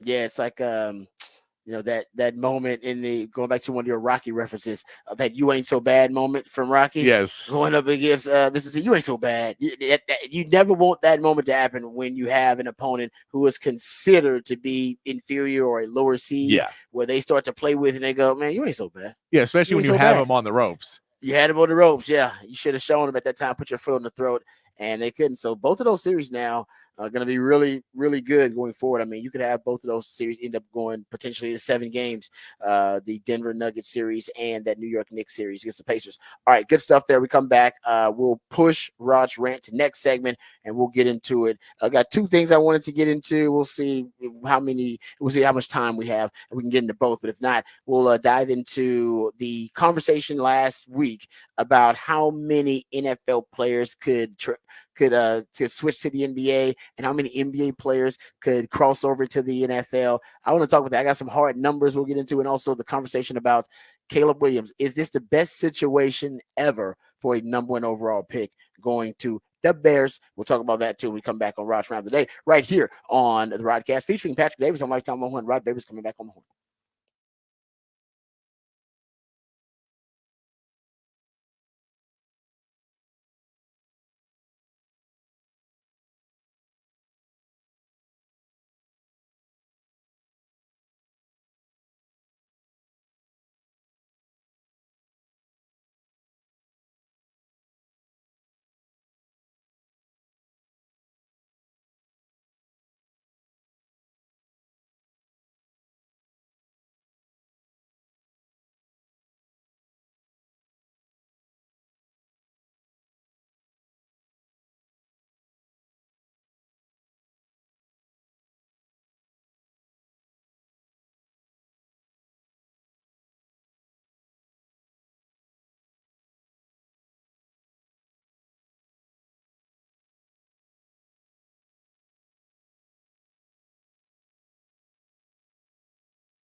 All right, let's talk about the number one overall pick. Caleb Williams. I actually heard some conversations about how he's going to be in the best situation that a number one overall pick has ever been in. So I thought to myself, man, maybe that is true, or maybe it's not. I got to do some research on this, try to figure out if that is indeed the case. So he's going to be, or at least he was, the 28th quarterback drafted number one overall in the Super Bowl era. So that's the 66 to now. He's the 28th. So we look at those 28 quarterbacks drafted number one overall. Look at their particular situation. Now, I will say this: the Bears were a 7-10 team that ended up getting number one overall pick because of the trade with Carolina. So we look at of the 28 quarterbacks drafted number one overall, 22 of them went to a team coming off a season where it won no more than 25% of its games. So, like, talking about 4-12 record, something like that or worse. And Tim Couch, David Carr, and were drafted by two expansion teams, so they had no history there.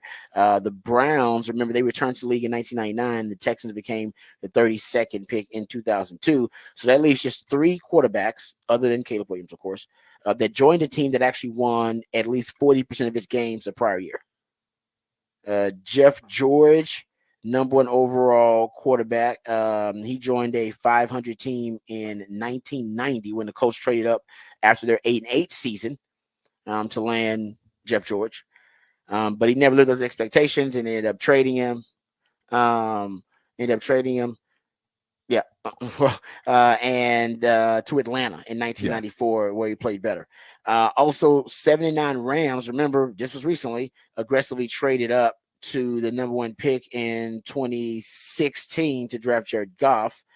So that a 79 team and one Sean McVay obviously got there. They ended up going to a Super Bowl, trade him to Detroit. We know how that worked out.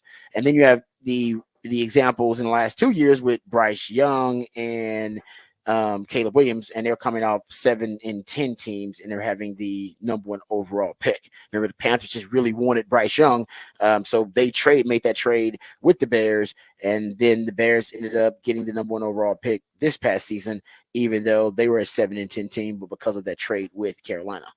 So if you go look at the teams that drafted Jeff George, Goff, and drafted Bryce Young, all produce a worse record in their rookie year. So going 7-10 wasn't necessarily a great, predictor of what they were going to do once they became, the starting quarterback for those teams. So just from the record alone, you don't see a lot of teams that are 7-win teams that have drafted number one overall. Just from that standpoint, the Bears are a decent situation for a rookie quarterback. The Bears also are ranked 20th in points allowed in 2023, which is also pretty good, considering this is a team that's going to end up, getting the number one overall pick.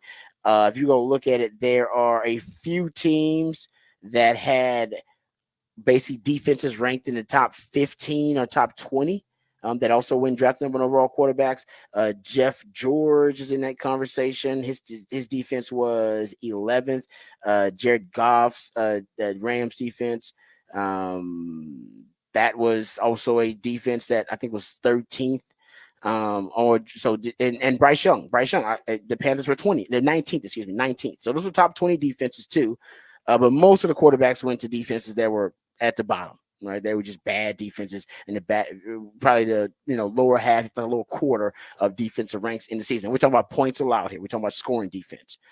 And it was worth noting that they're basically, you'll look at it, there have been, and I'll give you this factoid. This will kind of give you not ceiling, but it should give you a great kind of context and perspective on these quarterbacks. The only number one overall quarterback to win more than 7 starts as a rookie was Andrew Luck.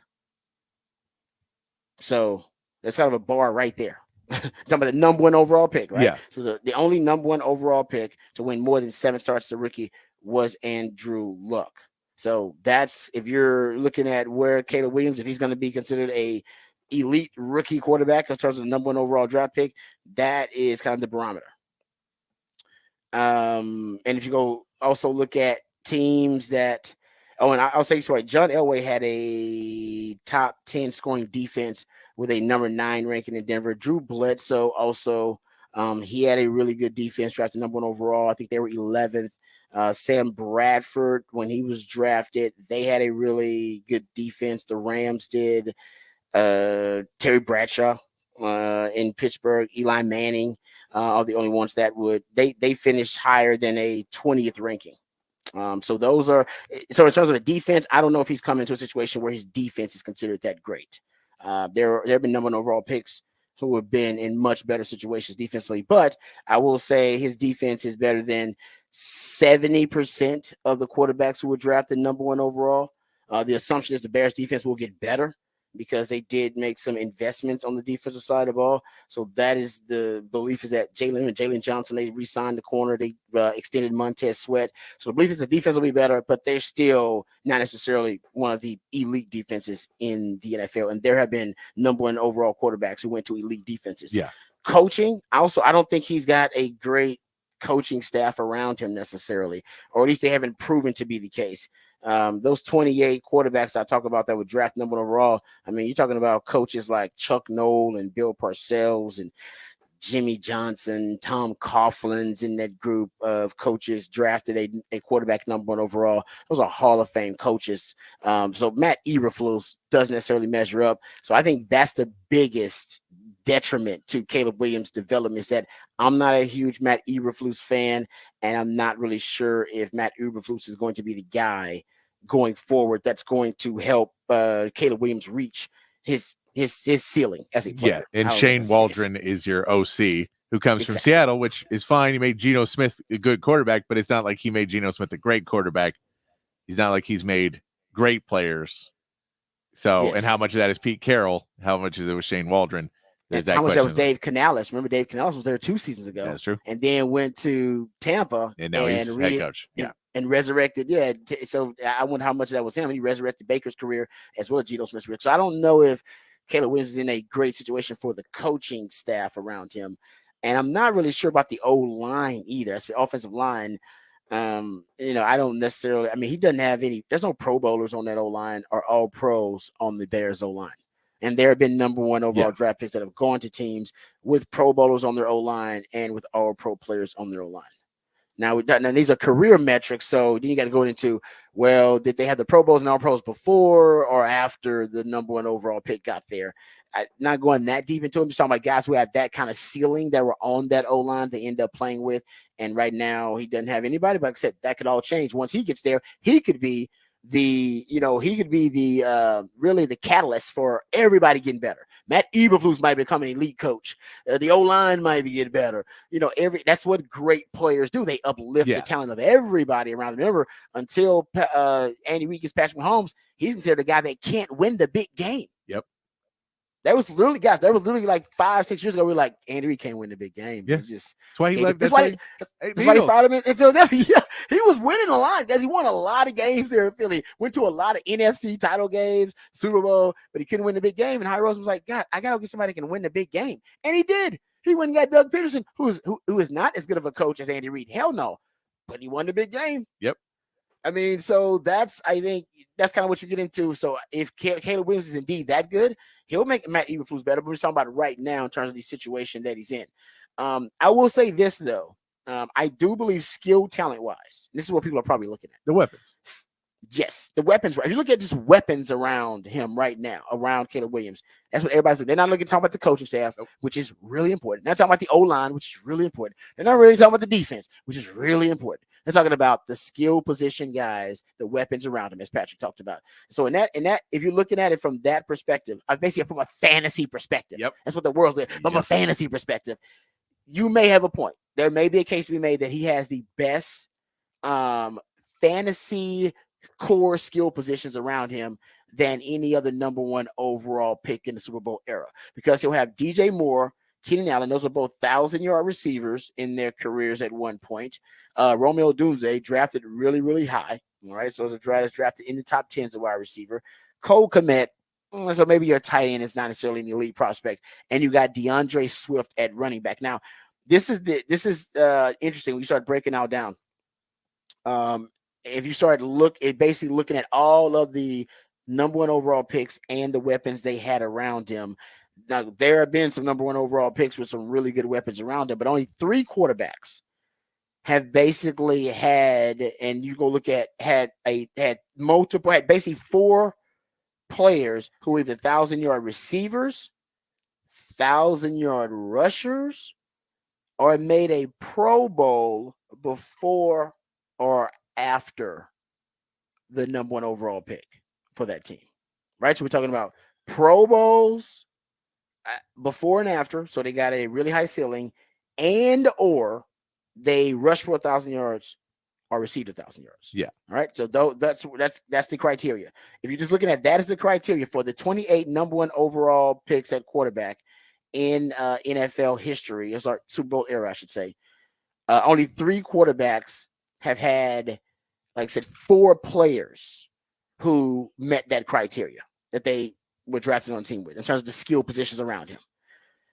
Steve Bartkowski. Now, this could be before and after the number 1 overall pick, right? So sometimes these are after, sometimes these are before. Steve Bartkowski, 1975 Falcons. Michael Vick, 2001 Falcons. Falcons in here way too much. Joe Burrow, 2020 Bengals, is on this list as well.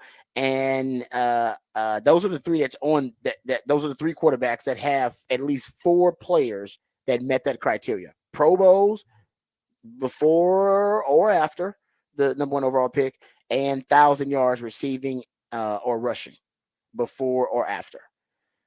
And there's a case to be made that those situations, they didn't come into the teams with players who were close to their prime. That would be the argument for the Bears, is that the Bears have players right now at those skill positions that we talked about who are close to their prime right now. And you go look at, DJ Moore is a guy that's only 27 years old, had a career high 1,300 receiving yards and 8 touchdowns last year for the Bears. Keenan Allen, now he's getting a little up there in age. He's 32, but still had 108 catches, 1,200 yards last season for the Chargers. Romeo Dunze, number 2 or number 3 wide receiver prospect in that draft. So they can grow together. Cole Kmet had a career high 73 catches, 719 yards in his 4th season with the Bears. So he coming off his best season with the Bears. DeAndre Swift rushed for a career high 1,049 yards last season in Philadelphia. And so you could argue these guys are right now trending in the right direction. And that's why a lot of people are really high on Caleb Williams' situation, that it may be the best situation for any number 1 overall pick, but at quarterback. But the truth is, like I said, there's plenty of arguments for it, and there's a lot of arguments against it. The argument against would be your O-line, your head coach, your coordinator. I would say I'll probably stop there, because I think the defense actually may be it may be an asset for him this year. So I would say the reasons to argue he is in the best situation: the defense was a top 20 defense, trending toward being a top 15 defense.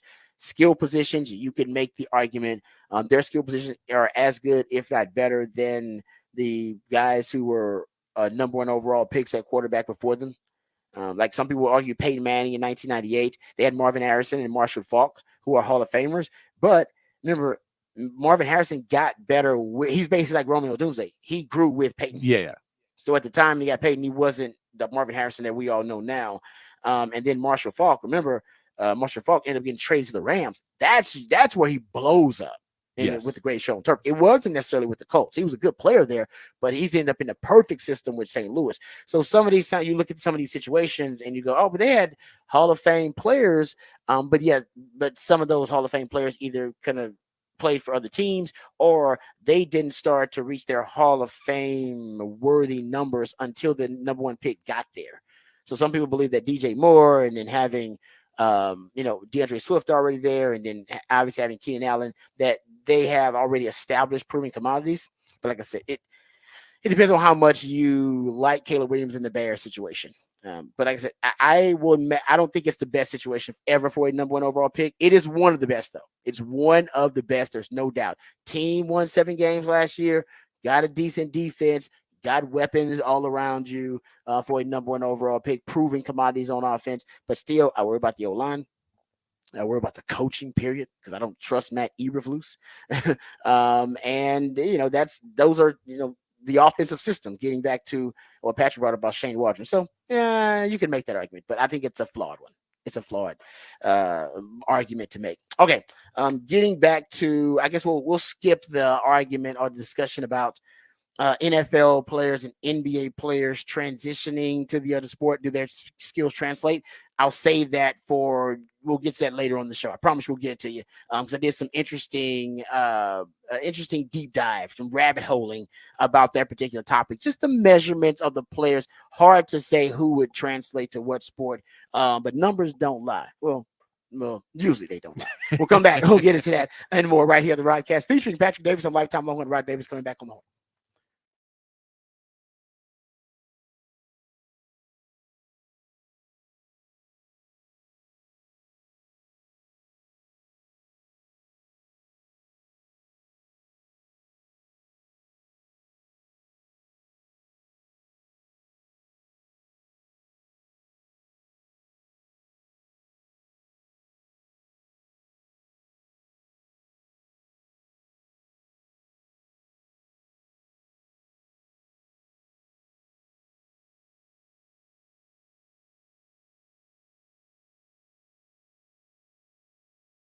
Hey guys, I want to tell you about our friends at Texan Windows.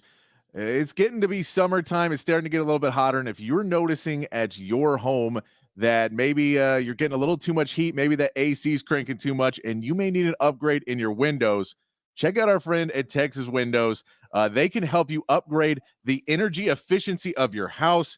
They have windows that come with argon-filled double-pane low-E glass that keep your home cool in the Texas heat. They give you noise protection, things like that. Or if you just want some more curb appeal, they can give you new colors. They can change the operations. You have picture windows, you want to change them to operational, they can do those things for you as well. All that good stuff you can get from Texan Windows, and they're a great company that will help you find the curb appeal and the energy efficiency you want from your windows, and you can do it before summer, and we're actually going to be out there. That's right. We're going to be out there at Texan Windows. They invite you to come on out there as well. Their grand reopening and ribbon cutting ceremony with the Buda Chamber of Commerce. It's going to be Saturday at 10 a.m., folks. So bring the family, bring all your friends out. We're going to have a good time. Patrick and myself will be out there having a good time, inviting and obviously meeting all the fans out there, but also inviting you to come on out there and check out Texan Windows. They're reopening, folks. And as Patrick mentioned, you're talking about getting energy efficient windows. So going to save you a lot of money. Also, with the heat coming here in Texas in the summertime, whether you talk about the extreme cold, you want to make sure that you can keep your house the exact temperature that you want it. Well, Texan Windows can help you with that as well. So remember, it's going to be 10 a.m. to noon on Saturday, the grand reopening of Texan Windows, and also the Buda Chamber of Commerce going to be coming out there too. They'll have snacks and drinks and music. It's going to be a rocking good time out there at Texan Windows. They invite you to the grand reopening and ribbon cutting ceremony with the Buda Chamber of Commerce, May 18th at 10 a.m. Bring your friends and family. Details on the events page at hornfm.com. And remember, you can check out Texan Windows at texaswindows.com or 855-55-TEXAN. You get a hassle-free estimate by email or over the phone. texaswindows.com. That's your window experts.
All right.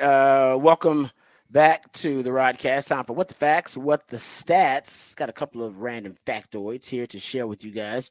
So how about this one? This comes from Pro Football Focus. They've been tracking NFL players. How many college programs have players on NFL rosters, and who have the most? Alabama, of course, with the most at 75 players on NFL rosters.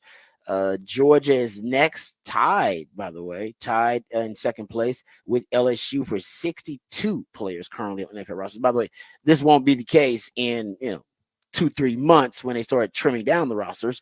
But yeah, right now, Ohio State is tied for fourth with 59. Ohio State and Michigan tied for fourth. Notre Dame, 52 players on currently on NFL rosters. That's number 6. Penn State, 48 players on NFL rosters. They're 7th. Washington with 44 players on NFL rosters. They're 8. Clemson at 9 with 43 players on NFL rosters. And Oklahoma tied with Texas at 10 with 41 players on NFL rosters, ahead of Florida and Oregon, who's tied for 11th with 40 players on NFL rosters. I'll say this, that is quite an accomplishment for Texas, considering they've been down the last 15 years.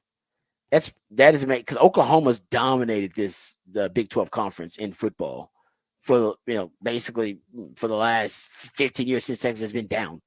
They've been dominating this conference. Even before that, they did more than hold their own against Texas, and yet they only got 41 players. That's a compliment to Oklahoma and their talent development in the program, because they probably shouldn't be dominating the conference in football the way they do, because that is not a Grand Canyon size gap. Yeah, it's not a gap at all against Texas.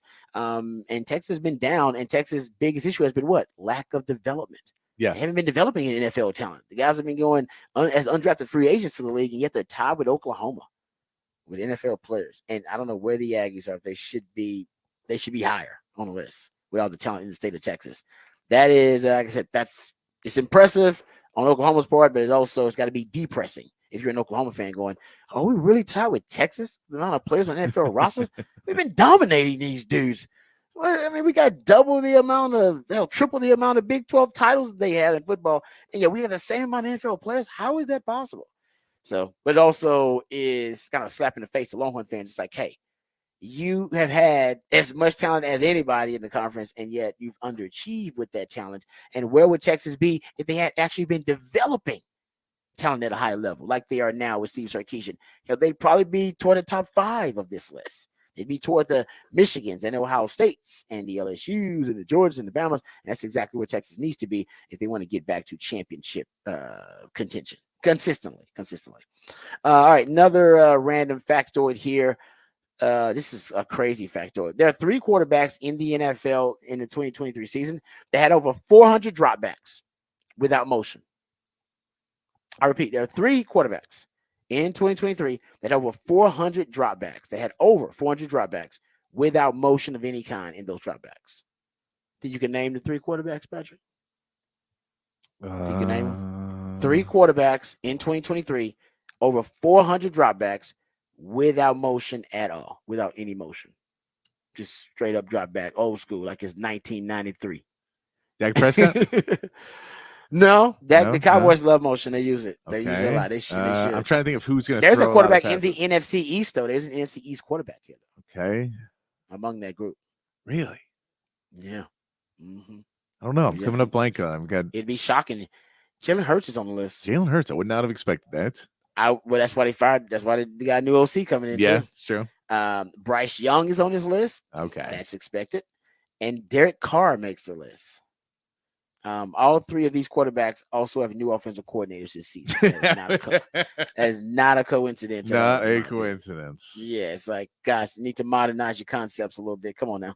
There you go. There's some what the fact. Also, I saw this Sham Charania was on Pat McAfee show. He said the Lakers do have interest in bringing Bronny in as a draft pick. Of course, you're hearing that, Patrick. Of course, it is. It's so we're thinking more and more. He not just an undrafted free agent, but he actually may just get drafted by them in the second round. Somewhere. Second round draft pick. Go pick him up. Pay LeBron tons and tons of money. Hire whatever coach he wants. Hope it works out. Right off into the sunset. Retires a Laker. Yeah. Right, retires a Laker. That's the plan. Retires a Laker. That he'll want to retire as a Laker if you draft his son. I think that's when he'll be like, I'll retire as a Laker. Well, yeah. If you acquiesce to all his demands, he would love to retire a Laker. If you're the Lakers, what choice do you have? That's the thing. That's the reality. Is I don't know what the other choice is. Yeah, You just let him walk. Then you're like, well, now we have Anthony Davis and some good players, but we're not close to a championship right now. And so we can't like rebuild, and we don't have the draft picks really to go get some other guys, and the cap space we don't really have to go and sign free agents. You're in LA too. You need something to sell. You're in LA. You well, can't now, have nothing to sell. And now the Clippers are building their new arena too. So they're moving out. Rams are now good again, so you got to worry about the Rams competing with Harbaugh's there now. Harbaugh's there now. Oh man, I forgot. We got some Harbaugh audio. Harbaugh's so fun to follow. Dude just drops nuggets all the time. Yeah, you're right about that. And the Dodgers are good. Dodgers are good too. Yeah, Shohei's in town. Shohei's in town. They spend big money. So yeah, if you're Lakers, you can't afford to have, a team, even if it's a good team, without a star to sell. And LeBron is that star. All right, we come back. We'll get into Horn headlines, but also review the NBA playoff games last night. We'll also dive into Texas. One of their departures, their transfer portal departures, has found a home. We'll talk about that. And EA Sports has leaked the deluxe edition cover for their new college football video game, and the Longhorns are getting some love. We'll talk about that and more when we return right here on the Rodcast, featuring Patrick Davis on Lifetime Longhorn. Rod Babers coming back on the Horn.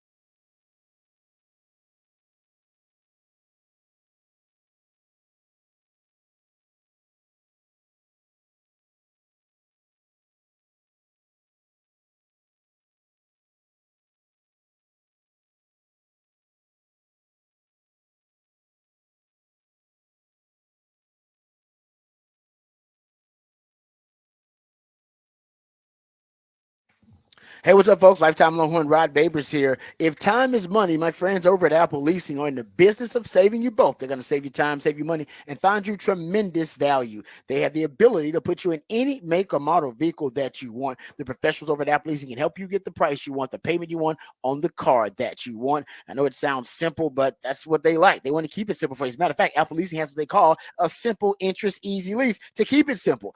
They want to make sure they make things as easy as possible for you. That simple interest easy lease is going to allow you to have a lot more flexibility, which is going to give you more possibilities and options to help you find the vehicle that fits you best, but more importantly, the vehicle that fits your budget best.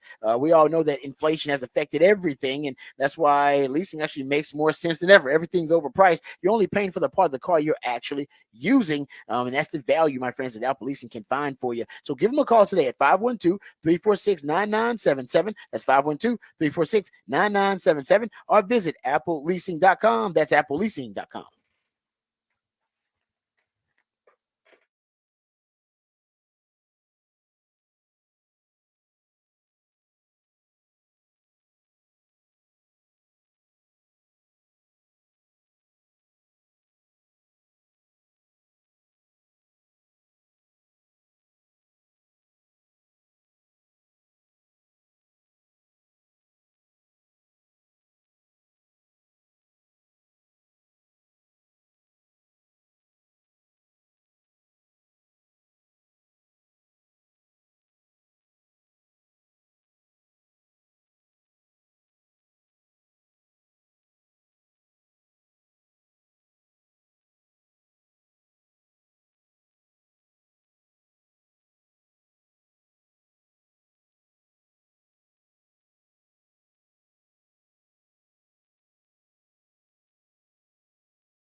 All right, welcome back to the Rodcast. It is a Smooth Soul Monday edition of the Rodcast. That's when Patrick, the Ideallionaire, does a great job coming up with the musically themed days of the week. But his intention is to make sure that your transition from the fun-filled, relaxing weekend, hopefully, especially with Mother's Day weekend, hopefully you enjoy some family time, but try to make that transition to the work week a little smoother.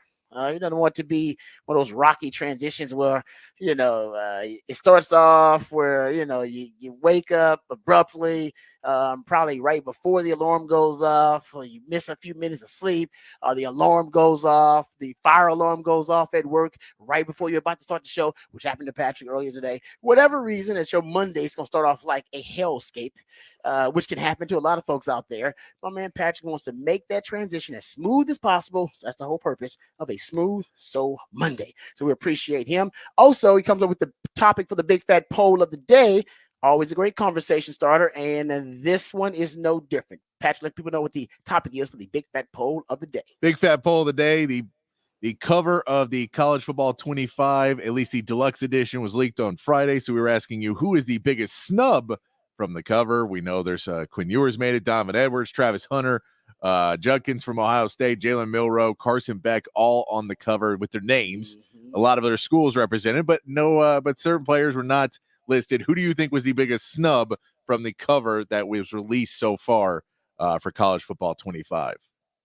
Yeah, you brought up the Shadur Sanders. I mean, I think that was nationally probably the biggest one, but Colorado did get representation. They did, and that was with Travis Hunter. So I don't know if the snub is. I don't know if you. It's not as personal because the school got represented. He just. It's for him. He wanted the representation, but it was all about what programs are going to represent it.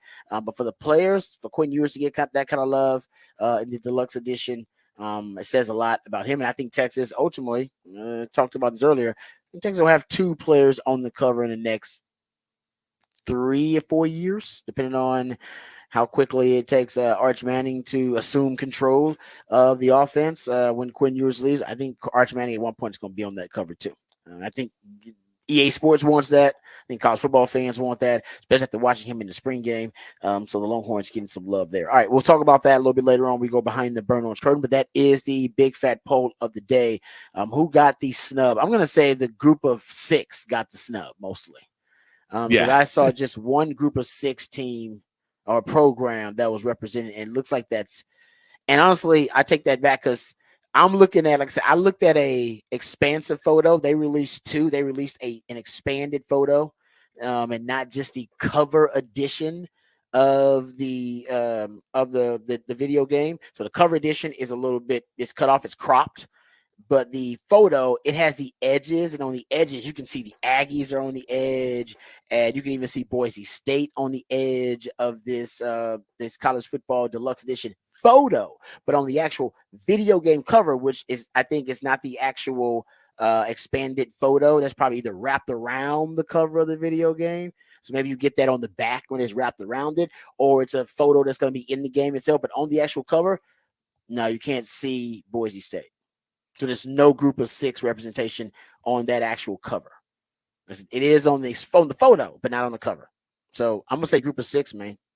The group of 6. It's essentially foreshadowing that the group of 6 has no place in big time major college football. Not in the money of it. Not in the money of it. And you know what? The coaches, a lot of them agree.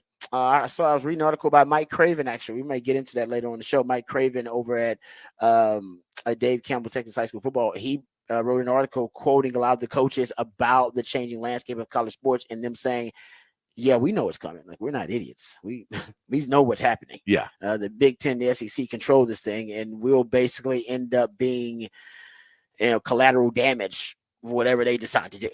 And I think we all agree with that too, unfortunately. And I don't know if it's unfortunately, but they do for the group of 6 schools, for a lot of those programs, it's unfortunate for them. Yeah, but I think that they just have to think progressively, like, others are trying to think progressively now and go, okay, well, what's our future, and not rely on being not rely on being part of their plans, and make your own plans and try and make your own world a little bit more livable. But I think the more that they kind of hang on to, well, you're not giving us a fair shake, is not going to work because that is not what capitalism is built on. Exactly. That was the amateurism. Well, it was Yes. built on, and I think amateurism is on its last. Well, it's evolving. I don't know if it's breathing on its last dying breath, but it definitely is not the amateurism that we knew of old. Since I'm talking about it real quick, because I know we got to get to the Horn headlines here and break these down. But here's the Sonny Dykes quote from that article I was talking about from Mike Craven. He says, "There's got to be a split between Power 4 and G5 eventually. There is such a big difference right now between the haves and the have-nots, and I think we'll eventually split into two separate divisions. Alabama and La Tech aren't playing the same sport." I mean, and he would know, right? Yeah. Sonny Dykes would know about that because he was once at La Tech. Was he at La Tech from like 2010, 2012? So he knows about rising up in those ranks. Remember, TCU at one point was in the Mountain West and then made the transition to go to a power conference. And yeah, you go look at he's got a bunch of great quotes in here too. Here's another great quote from but this is Eric Morris that he also was quoting in this article.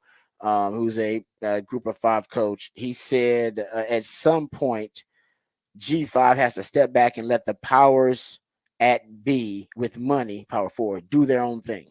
At that point, the question becomes, how do we stay relevant to our fans and to a broader audience? Literally what you just brought up, Patrick. Like, okay, we can't worry about them. Yeah. How do we do this thing? And I don't know if they have like leadership in a governing body, but they need to really not break off, but they need to be prepared for it when it happens, when they have to emancipate themselves from major college football, that they're still ready to produce a high level product. Here is Rhett Lashley and what he had to say.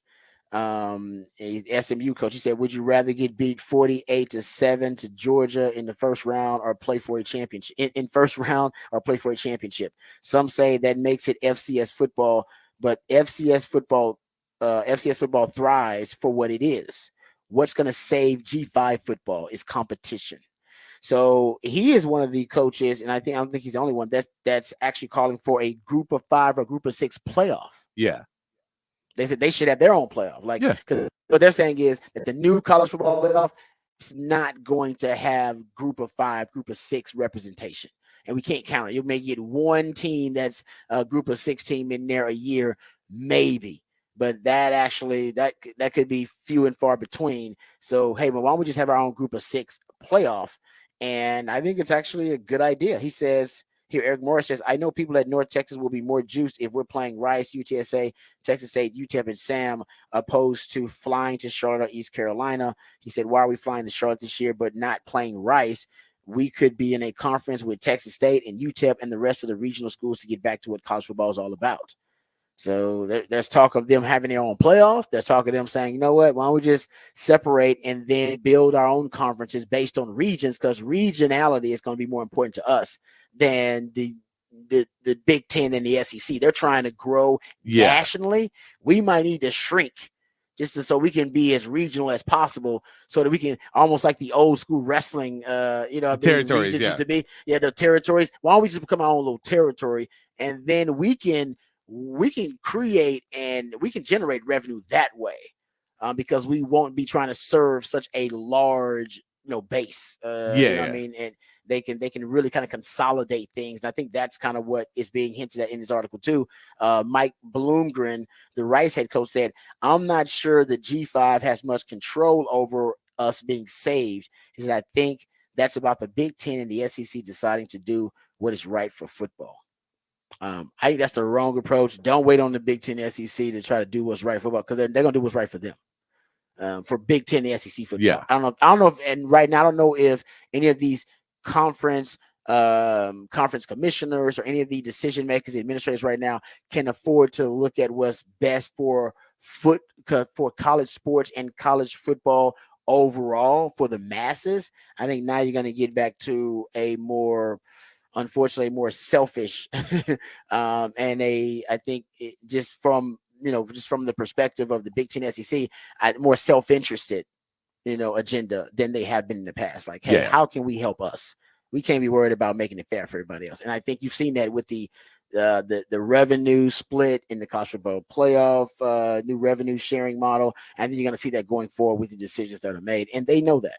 Yeah, I mean, it used to be a lot easier when the difference was, you're going to make, you could make $7 million, you're going to make $5 million. You go, well, it's a big difference, but it's $2 million. We can make that. And now it's, well, you can make 15 million or you can make 50. Pretty much. And you go, well, we're not taking 15 and giving you this big of a chunk of the pie when you ain't bringing anything. That's exactly right. Yeah, no, I'm with you. That's what happened in the Big Ten SEC. They're a $50 million a year school in terms of the revenue fees and everything. Yeah. And once that adds up over 10 years, the schools that are making the 15 million and the 12 million, yeah, they're going to be playing two different sports, guys. Yeah. They can't compete. It's not possible. All right, let's get to the Horn headlines here and get informed, educated, and updated on the top stories of the day. Then we'll come back and we'll hit a little NBA playoff review. Let's do it. All right, your Horn headlines brought to you by Top Gun Rentals and Lawn Equipment. Texas baseball won their series at UCF over the weekend, 2-1, making it their 5th series win in a row. Longhorns now have one final series in the regular season, with Kansas starting on Thursday at Dish Fog Field. And Texas softball dropped the championship game of the Big 12 tournament on Saturday, but still gets the 1 seed in the Women's College World Series, hosting their regional with games starting Friday. In the NBA, the Mavericks took a 2-1 series lead over the Thunder with another exceptional performance from P.J. Washington. The Celtics bounced back from an embarrassing loss on Thursday to take back home court from the Cavs. And the Pacers are even their series with the Knicks, as several Knicks players seem to come back down to earth, while the Nuggets get the job done, winning 2 games in Minnesota to even their series, now heading back to Denver. Tonight, the Cavaliers will push to even their series with the Celtics, and the Mavs will try and take a commanding lead in their series at home over the Thunder. Also in the NBA, the draft lottery was held on Sunday, setting up each team's draft positions, with Atlanta getting the first overall pick, jumping all the way up from 10th. The Rockets will select 3rd after moving up from the projected 8th pick, and the Spurs will end up with the 4th and 8th pick, as they received Toronto's first-round pick acquired in the Jakob Poeltl trade. The NBA draft will be held on June 26th and 27th. In Major League Baseball, the Astros get a series win over the Tigers, with Justin Verlander pitching 7 innings, only allowing 2 hits on Sunday. And injuries came back to haunt the Rangers as they get swept by the Rockies over the weekend and will look to turn it around, starting with their series with the Guardians tonight, with pregame beginning at 6:30 here on the Horn. And that is your Horn headlines.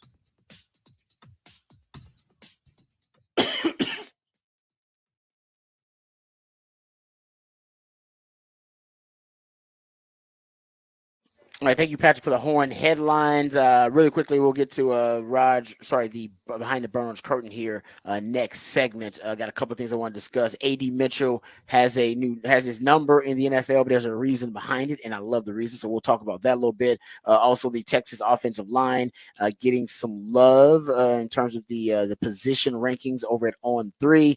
We'll get back to the conversation about the EA Sports Deluxe Edition video game cover.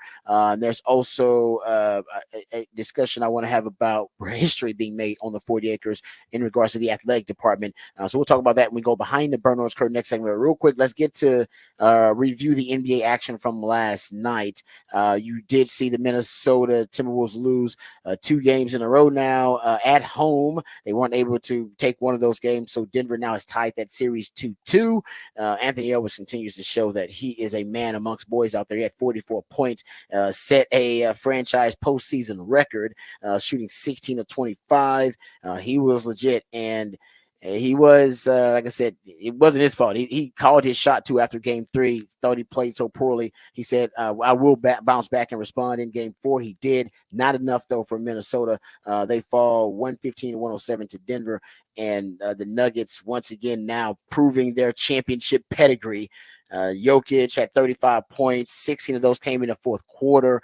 Jamal Murray had 12 of his 19 came in the third quarter. So he played really well. We talked about Aaron Gordon, who was 11 of 12, which is just freaky. He was the hottest shooter for either team last night. So they get a big win. And then you have the Indiana-New York series. Indiana 6 seed pulling off a 121-89 win over a depleted Knicks squad, missing several key players and starters. But as you pointed out, Patrick, not really an excuse for the Knicks to play that poorly because this is a team that's been dealing with injuries all year, and they've been able to overcome those injuries. But it was the lack of Jalen Brunson. And Jalen Brunson, guy that came in, I believe, leading the NBA postseason in points per game at almost 35 points per game in the postseason.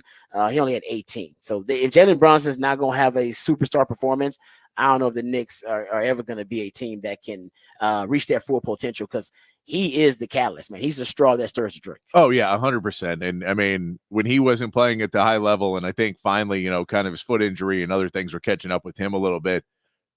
And then, Dante DiVincenzo and Josh Hart, who have been playing out of this world, both really, really came back down to earth in that game. I think they'll pick it back up when they get back home. Just kind of looks like they ran out of steam a little bit. Maybe, as we talk about Minnesota going back, maybe was a little bit of a distraction for some of the guys. I think for New York, that's not necessarily going to be the case. I think going back to New York will energize them a little bit more, getting back to their fan base, getting back to where this team that does, especially Josh Hart, is such an energy player that I think being at home will help him a little bit pick his energy back up.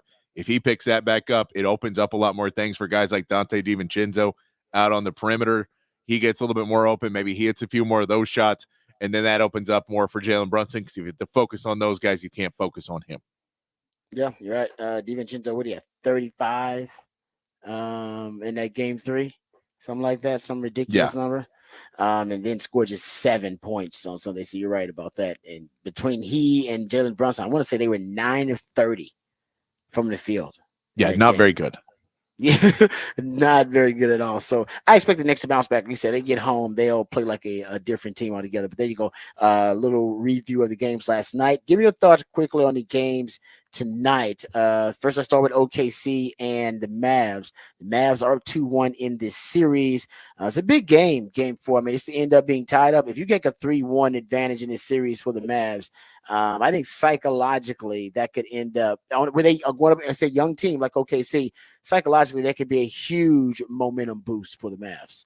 Yeah, I mean, the reality is, if they can go up 3-1, it's just really, really hard for a young team that Oklahoma City, without the playoff experience, to hunker down and win that out. I think they have a ton of good players. They've gotten Lou Dort in foul trouble in a few of these games. That's been a big piece for the Mavs' success, is just trying to go create contact into him and not allow, every time when he gets close on you, try and move, get his feet moving. And then when you create contact with his feet moving, you're going to get that foul call more than if you're trying to take jump shots or if you're just holding the ball. So move, keep movement, keep going faster. Luka is getting a little bit more beat up. Did not have a really good game at all on Saturday. Luka didn't play very well at all, but PJ Washington has been playing really, really well. You need to kind of make sure Luka comes back, because, not playing well for Luka is not going to last. And PJ Washington, again, is one of those guys, like we just talked about with the Knicks, that you don't expect to be a, close to 30-point player every single night. But he's had 2 of those big games. So if you're able to keep him, he doesn't have to be 20, 29. If he's around 15 to 20, I think you'd be pretty good if you put Luka back in and get him back up. But I mean, the question is going to be is how beat up is Luka? Because every game it feels like he's getting worse and worse, and he's bleeding from both his knees every game, and he's just, it's just going down and getting hurt and hurt. So I that's going to be big for them, is can he continue to, battle through the pain and continue to get points. And then, if PJ Washington played a high level, that really helps him. And as far as for Oklahoma City, that comes down to not letting yourself get out of games because your game plan isn't necessarily working. You see SGA is still getting what he needs to get, but Jalen Williams and Chet Holmgren are not necessarily attacking as much as they need to at points, that it feels like when they're really willing to pass the ball off. And in the playoffs, you have to go to your star players. So those guys need to step up a little bit more. And instead of, if you can't get a great shot, still take a good shot, because there's not going to be great shots. So you can't always be trying to pass it off and have your 4th or 5th player on the court, who's your 4th, 5th option, taking desperation shots where they're still guarded. They're still not great shots, but that's where the ball's ending up at the end of the shot clock. You have to be a little bit more possessive and dominant with the ball. Yeah. I love that. Only pass up a good shot for a great shot, but there are no great shots. Take the good shot. Yeah. That's good stuff. I like that. And We'll break down the. Well, is there anything to break down in Boston, Cleveland? Would you be shocked if this series ends up tied again? I Ever? would. I would very much be shocked if it ended up. This feels like the same thing that happened last series where Boston dropped a game from just for whatever reason not playing good, like just distracted, just getting too ahead of themselves, worrying about the NBA Finals again. Judging their ring size already, and then you get slapped in the face, and they came back and took care of business. I mean, again, if Jared Allen can come back and play healthy, that's one thing where maybe you can get they can get another win. But I don't think they drop one here. I think they go ahead and take a 3-1 lead. Okay, yeah, and that's considering how good Boston is, that 3-1 lead would be almost considered insurmountable for a team like Cleveland too. All right, there you go. So we'll talk about those games, of course, tomorrow. Hopefully, we're talking about a Mavs win. We'll break those down tomorrow coming up on the show. All right, let's get to behind the burnt orange curtain segment. We'll talk some Texas football. We'll get back to the EA Sports college football video game conversation. Quinn Ewers getting some love on that cover. Also, the Texas offensive line being recognized as one of the best in college football by the On3 rankings. Terrence Brooks heading to Illinois. Another departure from the Longhorns finds a home, and why A.D. Mitchell chose the number 10. I think you'll like the reason that he chose 10 as his professional number. We'll get into that and more. All of that and more right here on the Rodcast featuring Patrick Davis on Lifetime Longhorn. Rod Babers coming back on the horn. All right.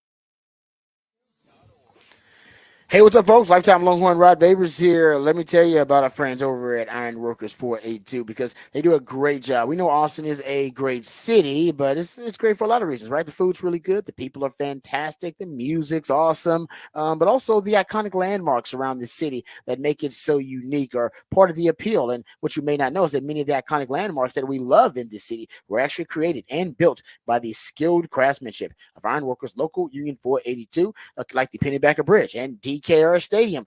So the folks over at Ironworkers Local 482 right now are constructing another big project, and they need your help. Over 3,000 people is what they need to hire for this big project, and they're offering competitive wages, competitive benefits, and a pension plan. They even offer training for unskilled labor through their apprenticeship program. So right now is the perfect time for you to become a member of Ironworkers Local 482, whether you're looking for an exciting employment opportunity, or maybe you want a refreshing career change. Maybe you want a new challenge. Maybe you want to feel valued by your employer. You can become a valued member of this prestigious organization, Ironworkers Local 482, and you'll take pride in the type of teamwork and craftsmanship that helps shape the future of our great city. So go online and apply at ironworkers482.org. That's ironworkers482.org.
All right, welcome back to the Rodcast featuring Patrick Davis on Lifetime Longhorn Rod Babers. Let's go behind the burn orange curtain, talk some Texas football specifically. We talk Texas sports too. I got a Texas sports shout out for the athletic department. AD Mitchell decided that he is weighing number 10 in the NFL. I already saw some video footage of him making plays at practice for the Colts. He's going to be a steal for them. A lot of people believe that to be the case. Guy projected to be a first rounder that dropped to the second round for them. He said he's wearing number 10 because there were 10 receivers drafted ahead of him. He never wants to forget those 10 receivers that were drafted ahead of him. So he chose number 10 to continue to motivate himself. Yeah, I like that. Chip on the shoulder kind of guy. Chip on the shoulder, Patrick. It's good. Always good to have one of you guys got a chip on his shoulder. Remember, AD Mitchell has Greg Cosell said he believes he's got the ability, just all the tools it takes to be a top 10 receiver in the NFL. Whether he reaches that ceiling, that's up to AD Mitchell, but he certainly has the motivation now to do so. Terrence Brooks, the cornerback that hit the transfer portal for the Longhorns about a week before the transfer portal closed, was a starter for the Longhorns last year. He has decided to take his talent to Illinois. He's going to Illinois to play there. I heard, or at least I saw on Twitter, that he had a Michigan visit planned or already either went. And I don't know if he went or if that was canceled, but I did see that he had a Michigan visit planned at one point. Don't know what happened to that, because I remember thinking to myself, damn, that'd be really cool if he commits to Michigan and starts and plays, and then Texas plays Michigan early on in the season. That'd be really freaking cool. That'd be a great storyline. I'd love to see him going up against Texas wide receivers he faced in practice all the time. I'm sure he'd give, Wink Martindale some nuggets about the Texas offense, stuff that he knew. So I thought that would be pretty cool, and that's not going to happen. That's why I remember the report, because I thought it'd be cool, but it's not happening. He's going to Illinois, and that would make, I believe now, if you go look at the transfer portal departures for Texas in the last 2 cycles, the 21 total scholarship players, if I'm not mistaken, and now 10 of those 21 have gone to other Power 5 schools. And remember, that's one of the ways that I am going to judge attrition. One of the ways that I'm going to track attrition is I want to see if the guys that are departing your program, if they are going to universities and programs who are on the same competitive level, or are they dropping down level, right? They're going to group of 5 or group of 6 schools, or they're going to FCS schools. Nothing wrong with that, by the way. It's all about a path to play. You do what's best for you. I'm just talking about in terms of tracking the attrition, these guys who are highly recruited, highly rated recruits, blue chip recruits, and I want to see if they still maintain their blue chip status, even after they gone to university, probably hadn't played at Texas for 1 or 2 years, or haven't produced much. If they had, they'd probably still be at Texas. And yet coaches who once recruited them, remember I said it's never been more important to finish second in a recruiting battle. Ooh, never been more important to be the runner-up. Usually, that's the reason to be sad that you finished second in a recruiting battle. But no. It matters now. Now there is tangible evidence that, and you can track it, that a lot of players, they go back to their original top 5. Then they go back to the school that finished second or third in their recruiting when they think about hitting the transfer portal. And what now? What, damn near half the guys who get scholarships, that's probably a third of them are transferring at one point in their career.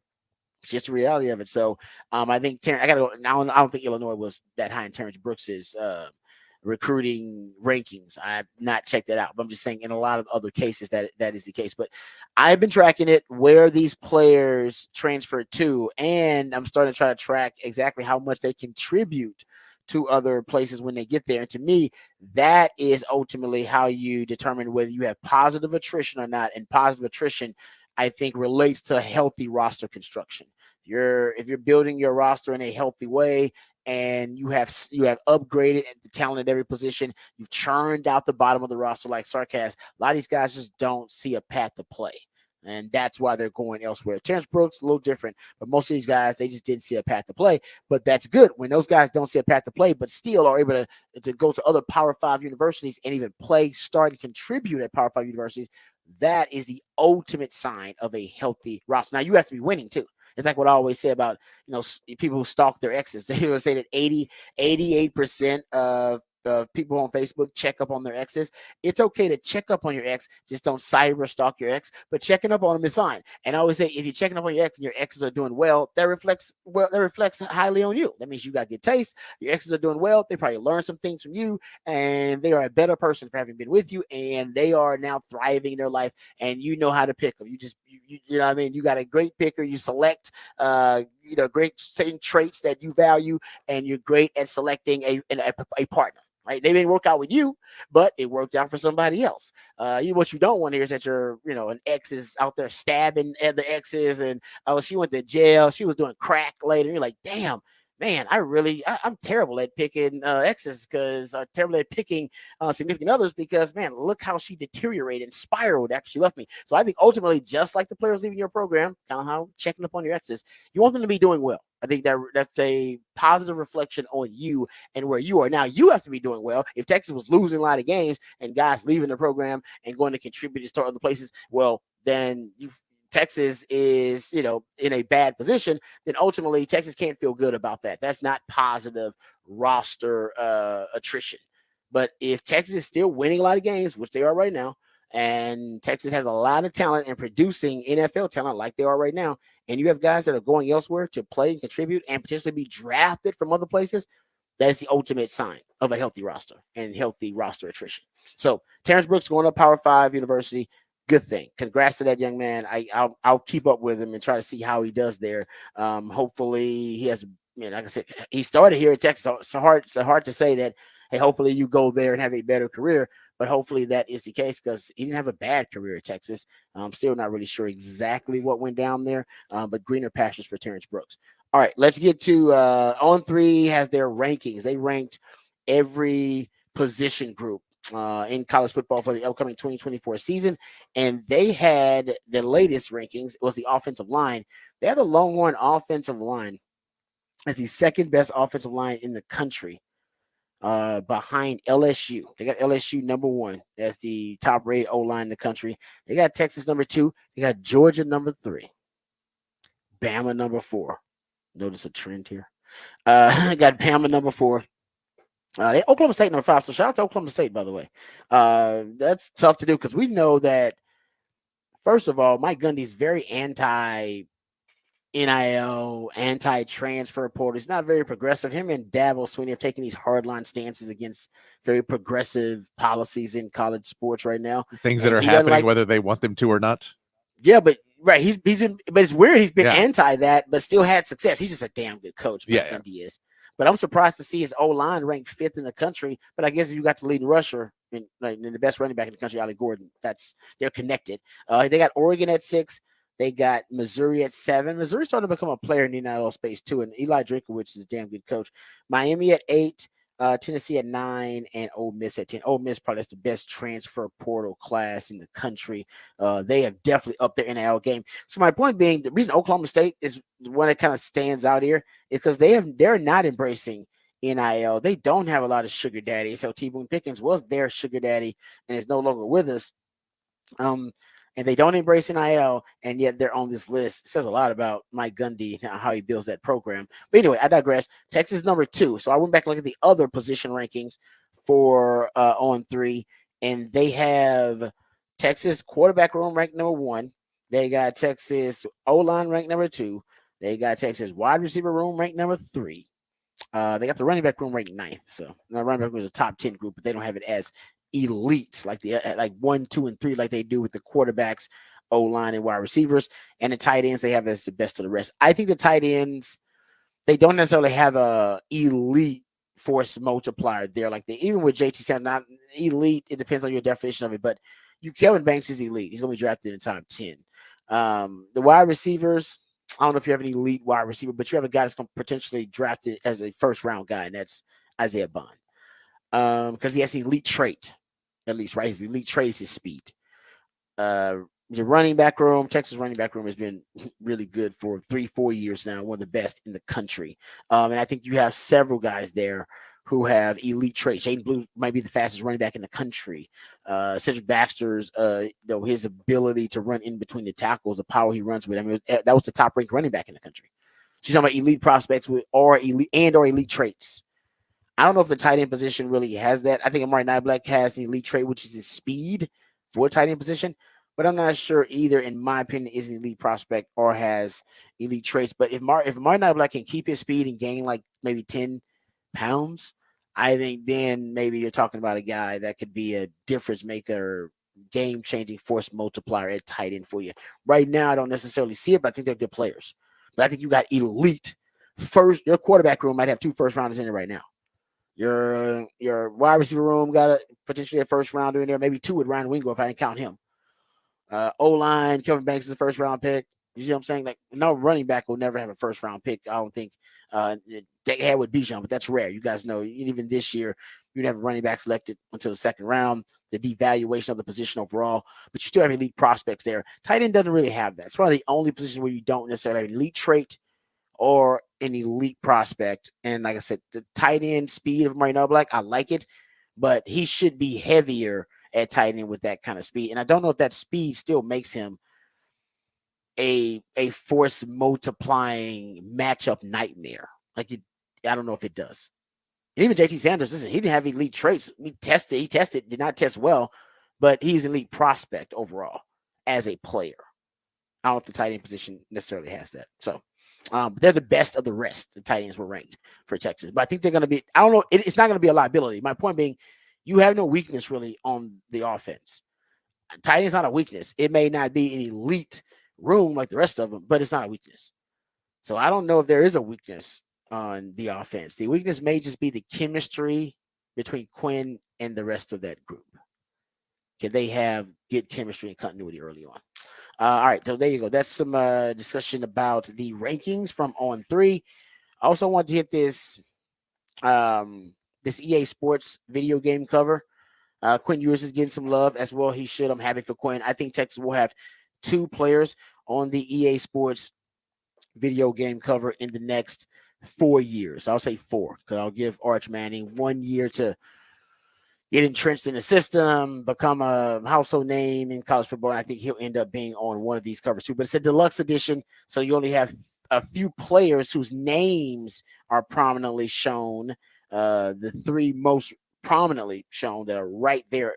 The biggest ones are Ewers, Edwards, and Hunter, meaning they've showcased those 3 guys. You can see their full jerseys. These are guys walking onto the field. That's the picture. And different programs represented. Quinn Ewers of Texas, Edwards of Michigan, and Travis Hunter. And then on the second level, kind of in the near distance, there's Jalen Milroe, Carson Beck, Judkins of Ohio State. And those are really the only names that you can see. Everybody else, you just see their jerseys and you see the helmets. And then you can obviously make out what university, what program it is. In the far distance, there are some banners waving. And then there's like Nebraska's banner is waving, Auburn, Notre Dame, Florida, Michigan, K-State, I think gets some love there. Shout out to K-State, Iowa, Ohio State. So they're just trying to get as much inclusivity as they can. They're trying to make sure as much representation as they can. This is what I'll say. And by the way, there's a photo, and then there's the cover. The cover is cropped, but the photo expands on the cover so you can see the edges. And so it's a more expansive photo. And the Aggies are on the edge of the photo, but not on the actual cover that's cropped. I can see the Sooners on the photo, but they're not on the cropped actual cover.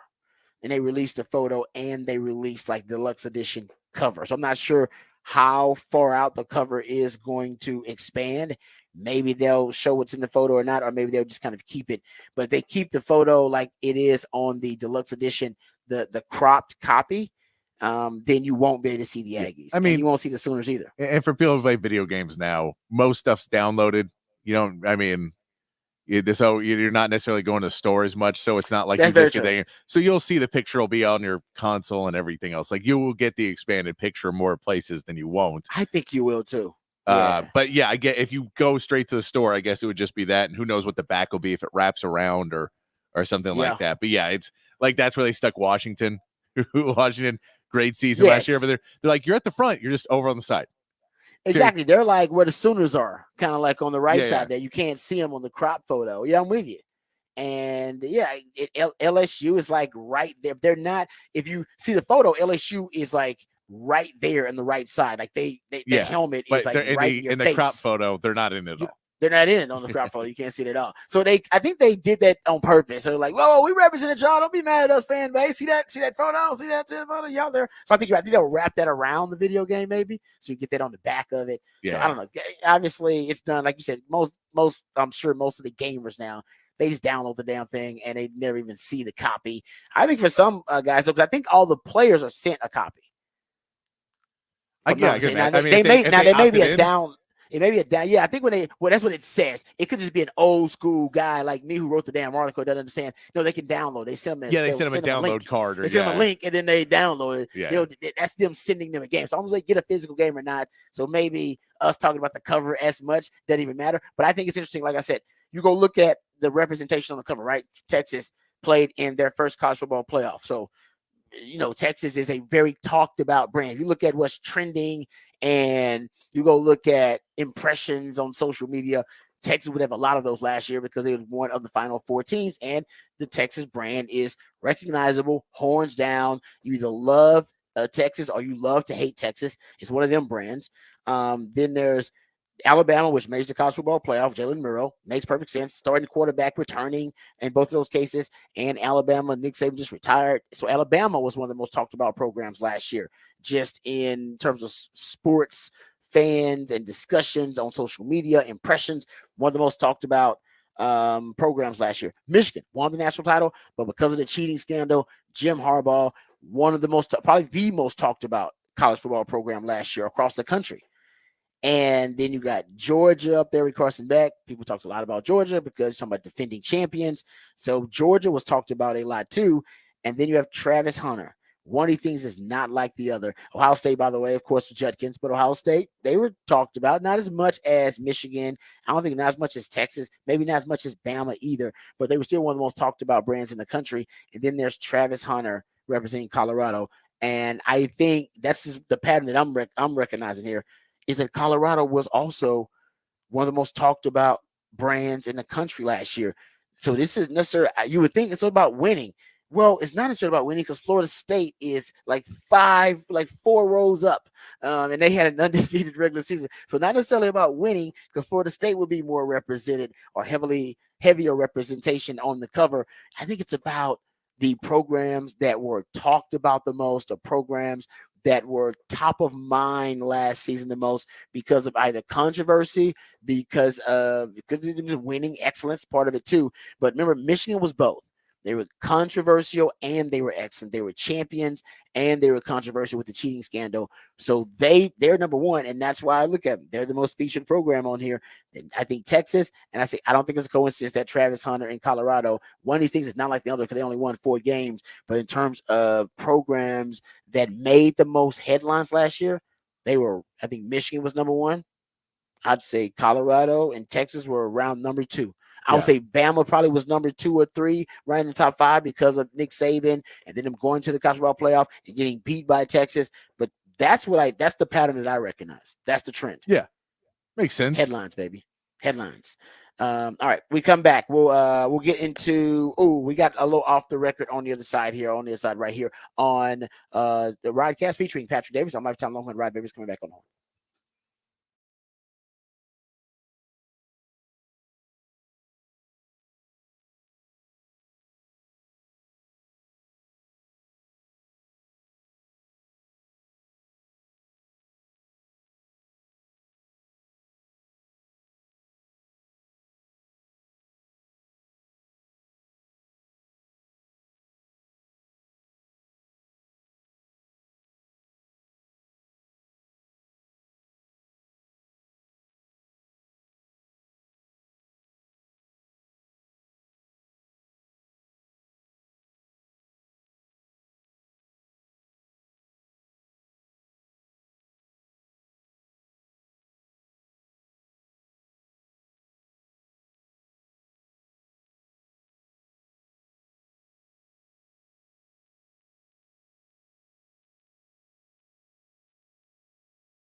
All right, welcome back to the Rodcast. Time to get to a little off the record here.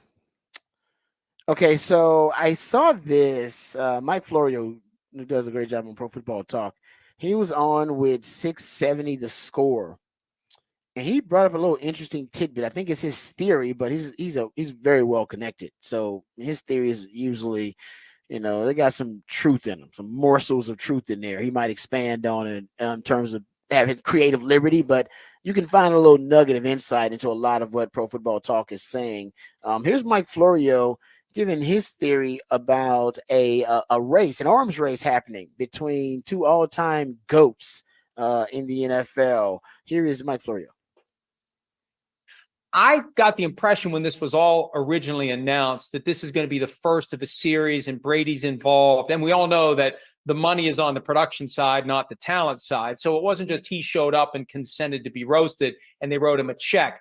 I think he's part of the broader franchise. And this is a guy who I think, even though they won't admit it, he's in competition with Peyton Manning to see who can make the most money off the field to buy a team first. And I think Manning is far ahead of the game because this Omaha Productions thing is a freaking gold mine. It's a platinum mine. It's going to get him there before Brady gets to where he's trying to go. TB12 fizzled out. His Brady brand fizzled out. It's been folded into no bull.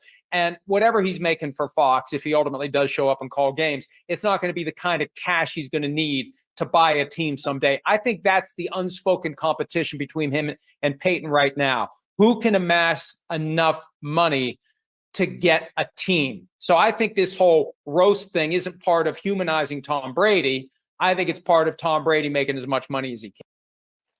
Oh, I like that. And this Omaha Productions is crazy. I was reading about Omaha Productions the other day. They have 8 to 12 projects constantly going at any given time.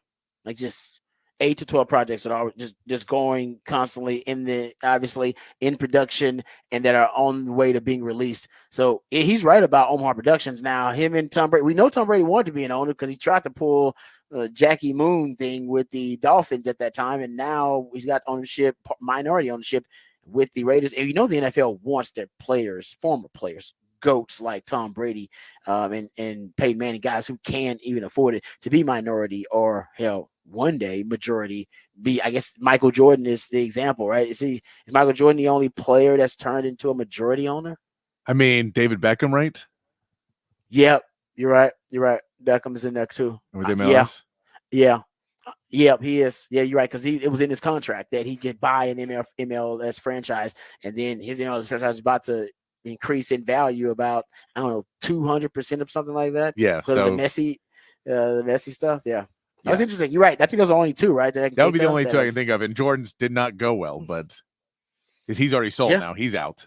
Yeah, but at least he was able to amass enough of a fortune. Yeah, no, he had the fortune. He did it, and he probably made tons of money on buying and selling it. But you're right, he did. Yeah, he didn't. It did not go well from a competitive standpoint. Yes, from a straight cash money standpoint. He got a lot of money. Yeah, but you're right about that. And I won't say the MLS franchise is not even close to what MJ had to pay for the NBA franchise. So I think this, in terms of the scale of it, I know it's very different, but still, those are only two guys that have done it. And Peyton Manning, I think, is on his way to being the third. He's because the Omaha Productions thing, he is killing. And remember, he still had the Papa John's money. I don't know how much money he made from all them Papa John's. Remember, he owned the Papa John's franchises. Well, it's how much it's how much you invest that money too. Yes, and that's a great point. And I think that was probably flipped it into the Omaha Productions thing. But one thing I remember about Peyton Manning, because he owned a lot of them, of course, in that Colorado area, when he was playing for the Denver Broncos. Yeah. And I remember right before they like legalized marijuana there, that he started he bought. I mean, I think he knew, and then they started coming out, and then ordering pizzas and munchies. I mean, it was right before that. I could go look at the timing of that, man. And I think he cashed in big. I don't know how many of those Papa John's franchises he still owns. Remember, and then the NFL made them because remember Jerry Jones was doing Papa John's commercials, if I'm not mistaken. They were like the official NFL pizza company for a while. Yeah. And then they had the Papa John's guys. Yeah, now it's all Shaq. Yeah. Papa John's was the guy. Was he the guy that said the N-word? Yes. Was that him? Yes. Papa John's guy? He did. He said the N-word trying to tell a story that would teach lessons about people using racial slurs. I believe it was. Yeah. That was like, it was actually a story. It was on a conference call, which is kind of a Yes. dribble. But he was trying to, the road to hell is paved with good intentions. He was actually trying to tell people a story to keep them from using insensitive remarks like that. And but except he used it instead of saying the N-word, he said the he word. actually used it. I And it's like, oh, no don't say the sympathy. word. He's a grown man who made other grown men call him Papa. That's weird to me. I never got it. It's Papa John's. Oh, no, I don't feel bad for him. I don't feel bad for him. No, but Papa John's, and you're like, his name is John. Just call him John. Why are you calling another grown man Papa? It's weird. It's weird to do it. And I get there's millions of dollars. That's why you do it. But he's that's a boss, man. like, I don't want people. That would be weird to me if I had a nickname and then star athletes are like, "Hey, Papa." I'm like, "Whoa, Patrick's okay. We don't get a Papa. That's weird, man." You know what? Now that you said something, that is kind of weird. I ain't gonna lie. If they actually were calling them Papa, that's weird. I can't do that. They did it in the commercials. They would go and they go, "Hey, Papa, what's going on?" You're like, "Oh, I don't like that." I don't like that. Oh man, yeah. I guess that was so creepy. I kind of put it out of my mind. You're right. I don't even remember them calling them Papa, but you're right. It makes perfect sense too. Papa. Ugh, that's creepy. All right, there you go. So that's off the record there. We'll come back. We'll get into Roger Rant on the other side. I'll share with you my data that I found regarding the national conversation about NFL players and NBA players and whether their skills would translate if they decided to cross over to the other sport. We'll get into that. Also, is Caleb Williams in the best situation ever for a number one overall pick? We'll debate that. I got some nuggets that I'll share with that. Also, we'll talk NBA. We'll get also to our Rangers report. Got a Rangers report coming up for you Rangers fans out there, so don't go anywhere. All of that coming up on the Rodcast featuring Patrick Davis. I'm Lifetime Longhorn. Rod Babers coming back on the horn.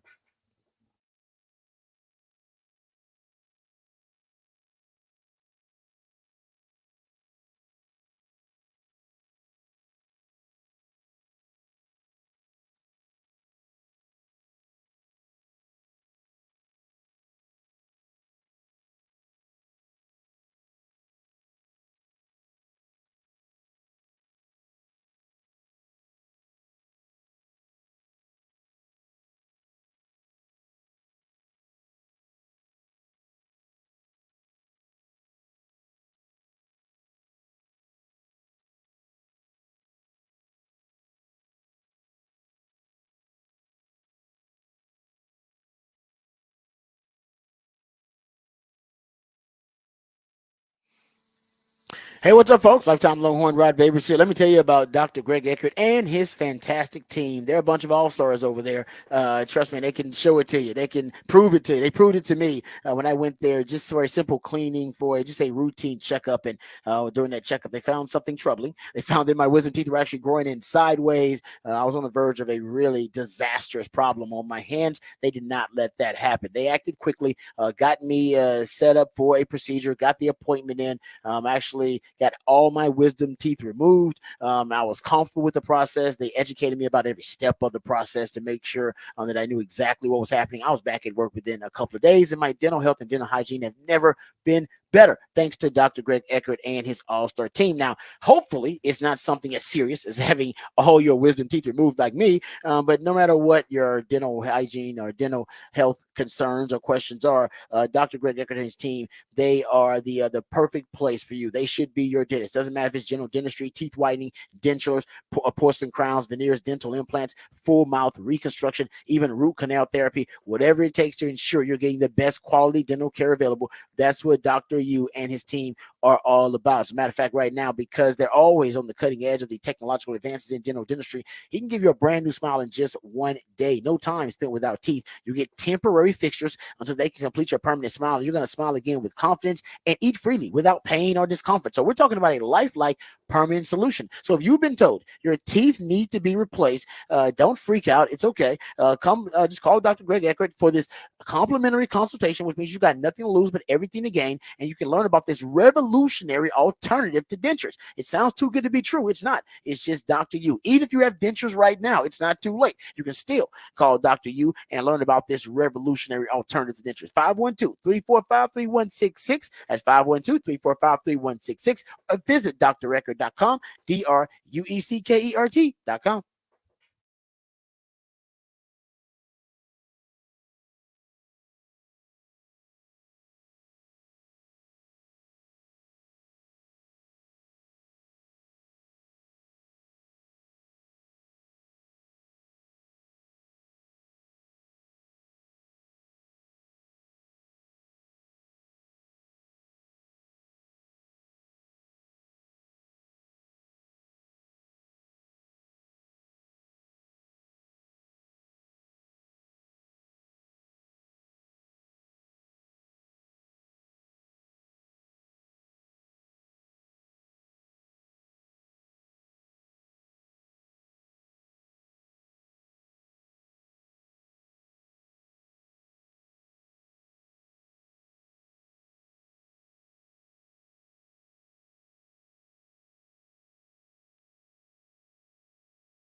Hmm.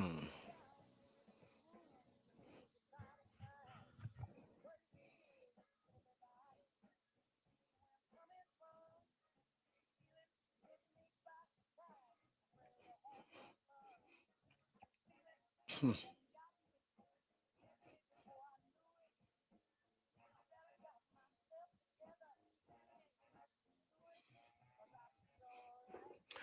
Welcome back to the Rodcast. It is a smooth so Monday. That's when my man Patrick, who comes up with all the musically themed days of the week, he does you a favor and tries to make the transition from your fun-filled, relaxing weekend. Hopefully, it was a great Mother's Day weekend for everybody out there. Hopefully, you celebrate all the mothers in your life. They are all special, and we don't tell them we love them and appreciate them enough. And hopefully you had a great weekend in that regard. But then Mondays can just slap you in the face, and that can be traumatic, tough to deal with. So Patrick's intention with a smooth so Monday is to make the transition from the weekend to the work week as smooth as possible for you. That is what a smooth so Monday is all about. So we thank him for that. And then as we get to the 9 o'clock, we go from a slow, slow, very almost almost R&B, like you know what I mean? Like there's a groove there's a vibe to the 6 o'clock that is very different than 9 o'clock. And 9 o'clock, see, yeah, that was a little bit more up tempo. It's like a dance to a little bit.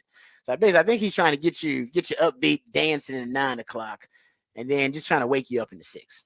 Yeah, but wake you up slowly though, not abruptly. No, nobody wants just to be waking abruptly. up like that. Yeah, no. I want to address a texter asked this. How do you Oh, go feel ahead. about Notorious B.I.G. saying I like when they call me Big Papa? Exactly what my problem with it is I when never he called him says that. that, he is not saying it about, hey, buddy, why don't we go have some pizza and you call me Big Papa? That's not what he's saying. No, he talks to the ladies. Yeah. So He said, when you're saying, hey, Shaq, call me Papa, that's weird to me because it's just a power move and it's weird. No, you're right about that. No, now you said, I was like, I cannot dispute that. That is weird. Yeah, and I would never call him Big Papa. I mean, I think we all would for the we don't call Papa John Papa if he paid us the millions of dollars they were getting paid. But at the same point, I'd be like, can I call you John? Can I call you Yeah, John? he's right about that. I would call him, for the money, I definitely would call him Papa. I mean, I would do that for the Papa. It's like, hey, for the cash, you want me to call you Papa? I'll call you Papa. As long as the money's right, it's all good. But that's good. That was a valid point, though. I agree with you. I'm not hating on that. That was a great point you made. I don't think anybody's ever stated like that, but you're right. Also, your your topic for the big fat poll of the day, that's up. Also, I'm sure at the Horn ATX. You can go check it out there as well. But what is the topic for the big fat poll of the day, Patrick? Big fat poll of the day today. Who is the biggest snub from the cover, the deluxe edition cover of the new EA College Football 25?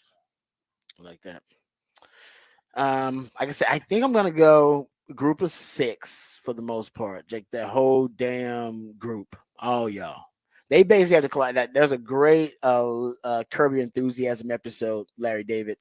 Well, there are a lot of great ones actually, but there's one in particular because most of the Curb Your Enthusiasm episodes, they're just recycled jokes, or more, I would say, unfiltered Seinfeld jokes. Yeah, they're just unfiltered Seinfeld jokes because essentially Larry David was the writer of Seinfeld, so all the stuff that he couldn't do on a sitcom on television, he can do on HBO. So it's just kind of the unfiltered version of a lot of those jokes, and they're funny. They're really good. But every now and then he's got his own stuff. They just kind of came up with his own really good kind of unique jokes from Curb, and they don't even link to anything Seinfeldian. And one of them is like he has a ugly section of a restaurant that he likes to go to, and there's an ugly section in there. He believes it's an ugly section, and they always try to seat him in the ugly section. He always looks over, and there's a really good-looking section of the restaurant, and he wants to sit over there. So one of his goals of the entire show is, I got to get to the attractive section of the restaurant because I'm always sitting in the ugly section. But I really like this restaurant. Right now, I think the EA Sports people have basically told you who's sitting in the ugly section, and what the ugly section of college football is. It's the group of 6. Like, y'all in the ugly section, man. And the sexy, attractive sections of college football, that's the Power 4. And then there's an ugly section. And that's kind of how I look at it, too, unfortunately, for the group of 6. So I think they got the shaft. Shadur Sanders, I guess you could throw him in there as a guy that, got got snubbed. Yeah, If we're just talking about the vote, won 4 games. He won 4. I agree. Yeah, I'm with you. I'm talking individually. He'll probably think it, but he can be mad at Travis Hunter then because one of them's getting on. You're not getting 2 in. No, you can't get 2. No, hell no. You ain't that special. I'll tell you what. Put it on a Longhorn. I guarantee. Put a running back in there. The Texans have had the first running back taken in the draft 2 years in a row. Take one, and you got a shot through the first running back take. Just put Texas. I could just put the logo in the jersey and then running back. Just running back. No, just take yeah. Say you think CJ Baxter? Now he's going to be the first pick. I'm just saying they got 2 years running now. They do have to. I don't know how they're going to repeat it. There's no way they're going to get 3 in a row. But no one thought Jonathan Brooks was going to. He wasn't even the starter. That's fair. No, you're right. I say that. Just say he wasn't. I would say the running back draft next year is going to be deep. But you're right. Nobody saw Jonathan Brooks being the top running back taken in the draft. No. Nobody saw it coming. He was not the starter to start the season. He was not. You're right about that. Great point. Yeah. No, I'm with you. No, it could happen like that. You're right. But I think for I'm just saying if we're gonna take a 4-win quarterback. Yes. No, I agree. No, you can't. No, I totally agree with you. I'm not even arguing about that. I was saying I'm gonna argue about somebody else who got a snub. I think your case for Ollie Gordon was a good one. But Oklahoma State as a program, not sexy enough. See, basically they're saying Ollie Gordon, we chose Travis Hunter over you. Is Travis Hunter a better football player than Ollie Gordon? I think so. Overall, is a better football player. Ollie Gordon, I mean, one the Doak Walker, so he's a damn good football player, one of the best in the country. So why they choose Colorado, a 4-win Colorado star over a, what did Oklahoma State win? 9-10 games. Oklahoma, who was in the Big 12 title game, by the way, against Texas. Why they choose Travis Hunter and Colorado over them? Because we talked about Colorado more. Did we talk about Oklahoma State? Yeah, we did. But that's because we're in the Big 12 and we play them. Nobody else nationally talked about Oklahoma State. Nobody gives a damn about Oklahoma State nationally. People they talk about Colorado nationally. Hell, he was on 60 Minutes during the damn season. He was on 60 Minutes. He was on Good Morning America. He's just having Deion on there. They won 4 games. So I think ultimately it's about what programs producing the most headlines and the combination of being able to recognize those brands, brand recognition, and excellence. And most of those programs have all 3: excellence, brand recognition, and a superstar to put on there that are obviously on the cover like that with the names of the players featured. Colorado, they only got the superstar, which is Travis Hunter. They don't have excellence on the field because they only won 4 games. And in terms of brand recognition, it ain't Colorado's brand that we're recognizing. No, that's it's true. Deion's brand. Yeah. Y'all know that. We all know that. They ain't shouting out Colorado. And remember, this is why I told people when Deion was, at Jackson, I said, man, y'all should just hire him because even if he fails, he's gonna fail forward. Your program is gonna be so much better off after he just implodes and loses games because your cupboard's going to be stacked with talent because he can recruit like a mofo, and the amount of free media and free publicity you're going to get from that dude alone can't put a price on it. So yeah, if he wins games, that's great and added value. That's great that he won games. But if he doesn't, he's going to bring way more to the table than any of the coach that you could have brought there, who doesn't necessarily win a national title, take you to a college football player. If you got a coach that's going to go there and just win you 8 games, 9 games, you have to be like, that was really good. He's a good coach. Is he a better investment than Deion? Honestly, probably not. He ain't gonna be able to recruit like Deion, and he ain't gonna bring you free media and headlines like Deion did. And he's gonna still be fired. You know that in about 5-6 years too. You know that he's gonna have a down year or 2 or 3 straight back to back, and then they're gonna fire him and find somebody new. He's not going to win a national title there at Colorado. Nobody's going to win a national title at Colorado. Nobody's going to make them a conference champion there. Nobody's going to do that. So if nobody's going to accomplish that, you're not going to bring in a coach that can't do that. And we all agree that's going to be really tough to do. Why not bring in a coach that gives you all the other added value of a great recruiter, free media? You're going to make headlines across the country. Your applications are going to shoot through the roof. And fan participation is going to go to an all-time high, and your NIL dollars are going to go through the roof because all the boosters and donors just want to go hang out with the Hall of Famer who's got a great mouthpiece and is entertaining and charismatic. Yes, it's a win. He may lose, but it's a win. Yeah, it's a win, and other teams should have done it. The other schools should have done it. It was stupid for them not to. Sorry, that was done. I'm not just saying that because I'm a Deion fan. I'm saying that from a business perspective. It's a good business decision. Yeah, there were several schools that are not putting enough into football anyway that they could have come out.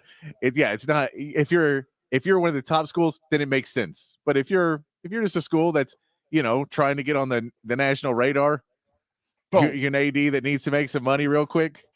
Boom. That's exactly it. And what is that? 90% of college football? Yeah, exactly. 90% of the teams out there. Y'all ain't actually competing. Y'all saying y'all, they're just trying to make some money, and you're trying to increase and improve your profile overall, your brand and your profile. That's it. And Dion does that. He does it. Yep. All right. There you go. Enough discussion about the EA Sports cover. Good conversation started though, as always, for the big fat poll today. Let's hit the horn headlines. Let's get educated, upgraded, and informed about the top headlines of the day. Then we'll have our Rangers report. Interesting. I think it's an interesting data that I'm gonna share with you guys during the Rangers report. So we'll do that. Also, we got Raj Rant of the day. We'll probably table that for next segment. I'll give you the numbers I have about the discussion about whether NBA players can their skills can translate, they can cross over to the NFL and vice versa. We'll do that in Raj Rant, and we'll have that Caleb Williams conversation. So we got a lot planned, but first, let's get to the horn headlines with my man Patrick Davis. All right, your warning lunch brought to you by Top Gun Rentals and Lawn Equipment. Texas baseball won their series at UCF over the weekend, 2-1, making it their 5th series win in a row. The Longhorns now have one final series in the regular season with Kansas starting on Thursday at Dishwalk Field. And Texas softball dropped the championship game of the Big 12 tournament on Saturday, but still get the 1 seed in the Women's College World Series, hosting their regional with games starting on Friday. In the NBA, the Mavericks took a 2-1 series lead over the Thunder with another exceptional performance from P.J. Washington. The Celtics bounced back from an embarrassing loss on Thursday to take back home court advantage from the Cavs. The Pacers even their series with the Knicks, as several Knicks players seem to come back down to earth, and the Nuggets get the job done, winning 2 games in Minnesota, even their series, now heading back to Denver. Tonight, the Cavaliers will push to even their series with the Celtics, and the Mavs will try to take a commanding lead in their series at home over the Thunder. Also in the NBA, the draft lottery was held on Sunday, setting each team's draft positions, with Atlanta getting the 1st overall pick. The Rockets will get the 3rd overall pick after moving up from where they were projected to pick at 8th. And the Spurs actually end up with 2 picks of the 4th and 8th pick, as they will receive Toronto's 1st-round pick acquired in the Jakob Poeltl trade. NBA draft will be held on June 26th and 27th. In Major League Baseball, the Astros got a series win over the Tigers, with Justin Verlander pitching 7 innings, only allowing 2 hits on Sunday. They're back in action tonight, starting a series with the A's. And injuries came back to haunt the Rangers as they get swept by the Rockies over the weekend. They look to turn it around, starting their series with the Guardians, starting tonight with pregame beginning at 6:30 right here on the Horn. And that is your Horn headlines. All right, thank you, Patrick, for the horn headlines. Let's get to the Rangers report since we're right up against it. It makes perfect sense. Let's hit it. The Rangers report is brought to you by Texas Truck and Trailer. As Patrick mentioned, the Rangers fell to the Rockies 3-1. Got swept for the first time this year, by the way. First time Yes. the Rangers have been swept this season, and it was mostly because of the offense or lack thereof. We talked about them having a ton of injuries to their pitching staff, but it was actually the offense. 6 runs scored in 3 games. You're not going to win any games in Major League Baseball like that. So the Rangers got to find a spark offensively. And maybe, and this is actually not related, maybe it is related, but I think the stats that have come out recently from Major League Baseball have been really intriguing. And we'll get to the Rangers side of this. This is a Rangers report. But they've been tracking bat speed now. And they bat tracking data they're releasing real time, which is really, really cool here. And basically, for those who haven't been keeping up, bat speed is the new thing, the analytical. It's kind of the new kind of analytical trend that they're tracking in Major League Baseball now. Essentially, bat speed creates home runs. Just that simple. That's what the belief is. More bat speed, more home runs. Chicks take the long ball. Everybody wants more home runs. And so now Major League Baseball is tracking bat speed. How they track it is really cool too. And by the way, it's nothing new. I mean, back in Babe Ruth's day, they were talking about Babe Ruth's bat speed. Now we actually can quantify, we can track it. But the big thing with Babe Ruth is a great quote here about Babe Ruth. It's from a professor, a physicist, actually, in back then, and he wrote this about Babe Ruth: a 44 horsepower swing which shoots the ball skyward at 6 miles a minute. So, I mean, even he's talking about the swing of Babe Ruth and how fast the bat speed was. But anyway, they have these high frame cameras. They call them high frame Hawkeye cameras, which help track the speed of the ball and speed of bats, and the speed of the swing is basically measured as well. So these are in all 30 Major League Baseball parks around the country too. They've been tracking this stuff. And what they found is some really amazing data. I'll just give you the bat speeds for the Rangers. But one of the excerpts from the article here, and this is at MLB.com, you can go check it out. So when Giancarlo Stanton crushed a home run at 119 miles per hour last week, I'm talking about the exit velocity, it was with a swing of 83.7 miles per hour. It was one of his 20 hardest swings of the season, and well above the Major League Baseball average, which is 72. And they're measuring swing length. They said it's 8.6 feet, and also above the average 7.3 feet. I mean, they're going deep. So if you're a stat nerd, you'll love this new kind of analytical model from Major League Baseball. Let's talk about the Rangers. So where the Rangers stand in terms of bat speed, who the team has the highest bat speed. Anybody want to guess? You want to guess who has the fastest average bat speed for the Rangers, Patrick? I mean, actually, it makes perfect sense. Is it Garcia? He's second. He's second. He's second at 72. Actually, he's tied. Yeah, he's second at 72.5. So Seager, average bat speed, miles per hour. Corey Seager. Seager's fourth on here. All right. 71.7 miles per hour is his average bat speed. Is it one of the young guys? It is one of them. What is it? Wyatt Langford? Yeah, it is. Okay. There we go. Exactly. See, now you're like, oh yeah, actually. Well, I figured it could have been one of them, but I was like, I'll go with the Yeah, no, Garcia was Garcia was probably the best guess. But yeah, Wyatt Langford, because he's just such a prodigy. Yeah, he's at 74 miles per hour is his average bat speed. So he's above the average. The rest of the guys are right. The other two guys are right around the average. But yeah, he's got the highest average bat speed in terms of miles per hour, 74. I don't know. I'm a nerd, so I think this kind of stuff is cool. I know there are a lot of baseball nerds out there, but I like that kind of stuff. Simeon has the lowest average bat speed. Marcus Simeon is at 68 miles per hour average bat speed, which is a little surprising, actually. Man gets it done with nuance to his game. There you go. So that is some of the Rangers with their average bat speed. Who has the highest average bat speed? It's Wyatt Langford, and they'll be tracking this all year long. And obviously, I'll keep you guys updated. But yeah, it's just interesting to track players' data like this and how it translates to their productivity as a player. So I just think that's really cool. So there you go. That's the Rangers report, courtesy of our good friends at Texas Truck and Trailer. The Rangers Report is brought to you by Texas Truck and Trailer, your premier truck accessory dealer. All right, let's push Rod's rant for next segment, and then we'll get into the NFL, NBA crossover conversation.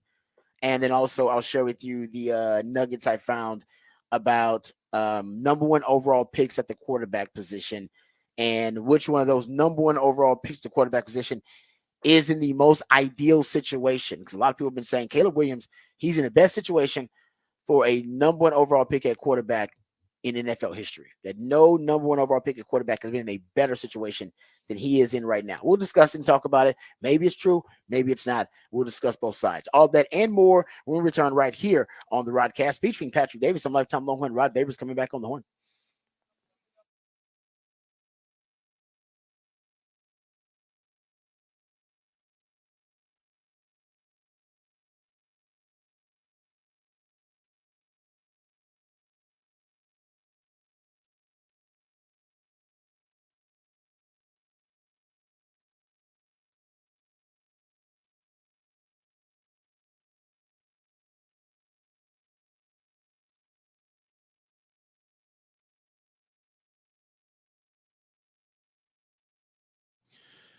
Hey guys, let me tell you about our friends at Texan Windows.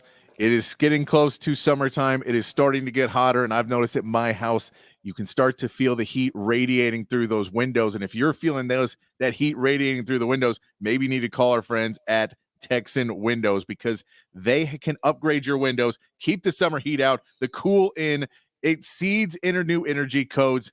And you know what else? They use double paned, low E glass, argon filled, and it keeps your home cool during the Texas heat. So you can get all that checked out. Or maybe you're just looking to up your curb appeal. Maybe you're looking to get some new windows. Maybe you've got windows that are not functional. You'd like to make functional. Maybe they're functional and you like to make them non-functional. You can do all that. Maybe you got grids on your glass. Any of those things you can get done with our friends at Texan Windows. And I'll actually tell you, we'll be out there this weekend. That's right. Texan Windows invites you to their grand reopening and ribbon cutting ceremony with the Buda Chamber of Commerce on Saturday at 10 a.m., folks. That's right. May 18th is Saturday at 10 a.m. from 10 a.m. to noon. Bring your friends, bring your family, bring the kiddos. I'll be out there with my man Patrick. We'll be out there live during a remote. You can come hang out for a couple of hours. Texan Windows in Buda for their grand reopening Saturday from 10 to noon of the Rodcast, hitting the streets and celebrating the ribbon cutting. You can swing by to say hi. We'd appreciate it. Love meeting all the listeners. But they'll have snacks, they'll have drinks, they'll have music. So it'll be a party going on. And the best in-home window business, folks, that you will find is Texan Windows. Like I said, they're inviting you and us. We'll be out there at their grand reopening and ribbon cutting ceremony with the Buda Chamber of Commerce, May 18th at 10 a.m. Bring your friends and family. You can go find more details at hornfm.com. And you can check out Texan Windows at TexanWindows.com, or you can call 855-55-TEXAN. You'll get a hassle-free estimate by email or over the phone. Whatever is easiest for you, you can check them out. That's TexanWindows.com. Texan Windows, your window experts.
All right, welcome back to the Rodcast. Time to get to Rod's rant of the day.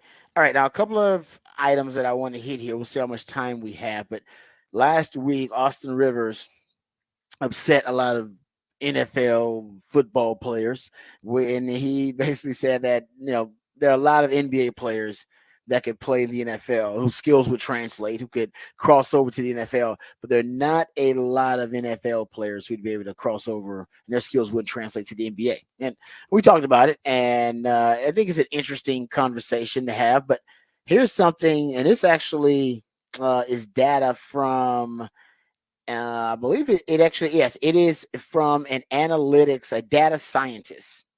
It's from a data scientist, Tom Bliss. All right, Tom Bliss and Mike Lopez. So they're two data scientists. And they wanted to look at body types because it's really hard. They're having that conversation is about skill sets that will translate, and we don't know how athletic skill sets are going to translate. So that is, a kind of hypothetical thought experiment and a really fun one. But I wanted to look at more concrete data. So basically what they turned to here were the actual average body types of NFL players and NBA players: height, weight, body mass, things that are tangible, data that we can actually track. So just in terms of the measurables and the actual kind of physical frames that would translate, not the skill sets. Because like I said, skill sets, that's hypothetical. We can talk about that all damn day and still, never resolve anything and never really get to any conclusion. So here is the body types and frames that would translate. On average, NFL players tend to weigh 29 pounds more based on this data. And this is from rosters from who played last season. So it's as recent as you can get. On average, NFL players tend to weigh 29 pounds more than NBA players. Yet an NBA player is on average 4 inches taller than your average NFL player. With 447 NFL players listed under 6 foot, compared to only 7 NBA players listed under 6 foot. Only 7, not the entire NBA. But how many NFL and NBA players have the same height and weight? There's overlap among those standing between 6 foot and 6'6", and weighing between 200 and 250 pounds. That's kind of your crossover zone there, if you're looking at in terms of height and weight. But if you just use more of a classification model, you can identify 57 NFL players with height and weight profiles closer to NBA players. There are only 18 NBA players who have similar profiles to NFL players in terms of the averages that we're looking at, height and the weight. It said the NBA players would be hard pressed to make the switch because of one position group mostly, which we all know here: O-line. Basically O-line is kind of distorted all of this. It shifts everything because you have a lot of O-linemen, because there's 5 of them, and they're all massive. Yes. Right? They're a lot of them are taller than 6'3", and they're more than 300 something pounds.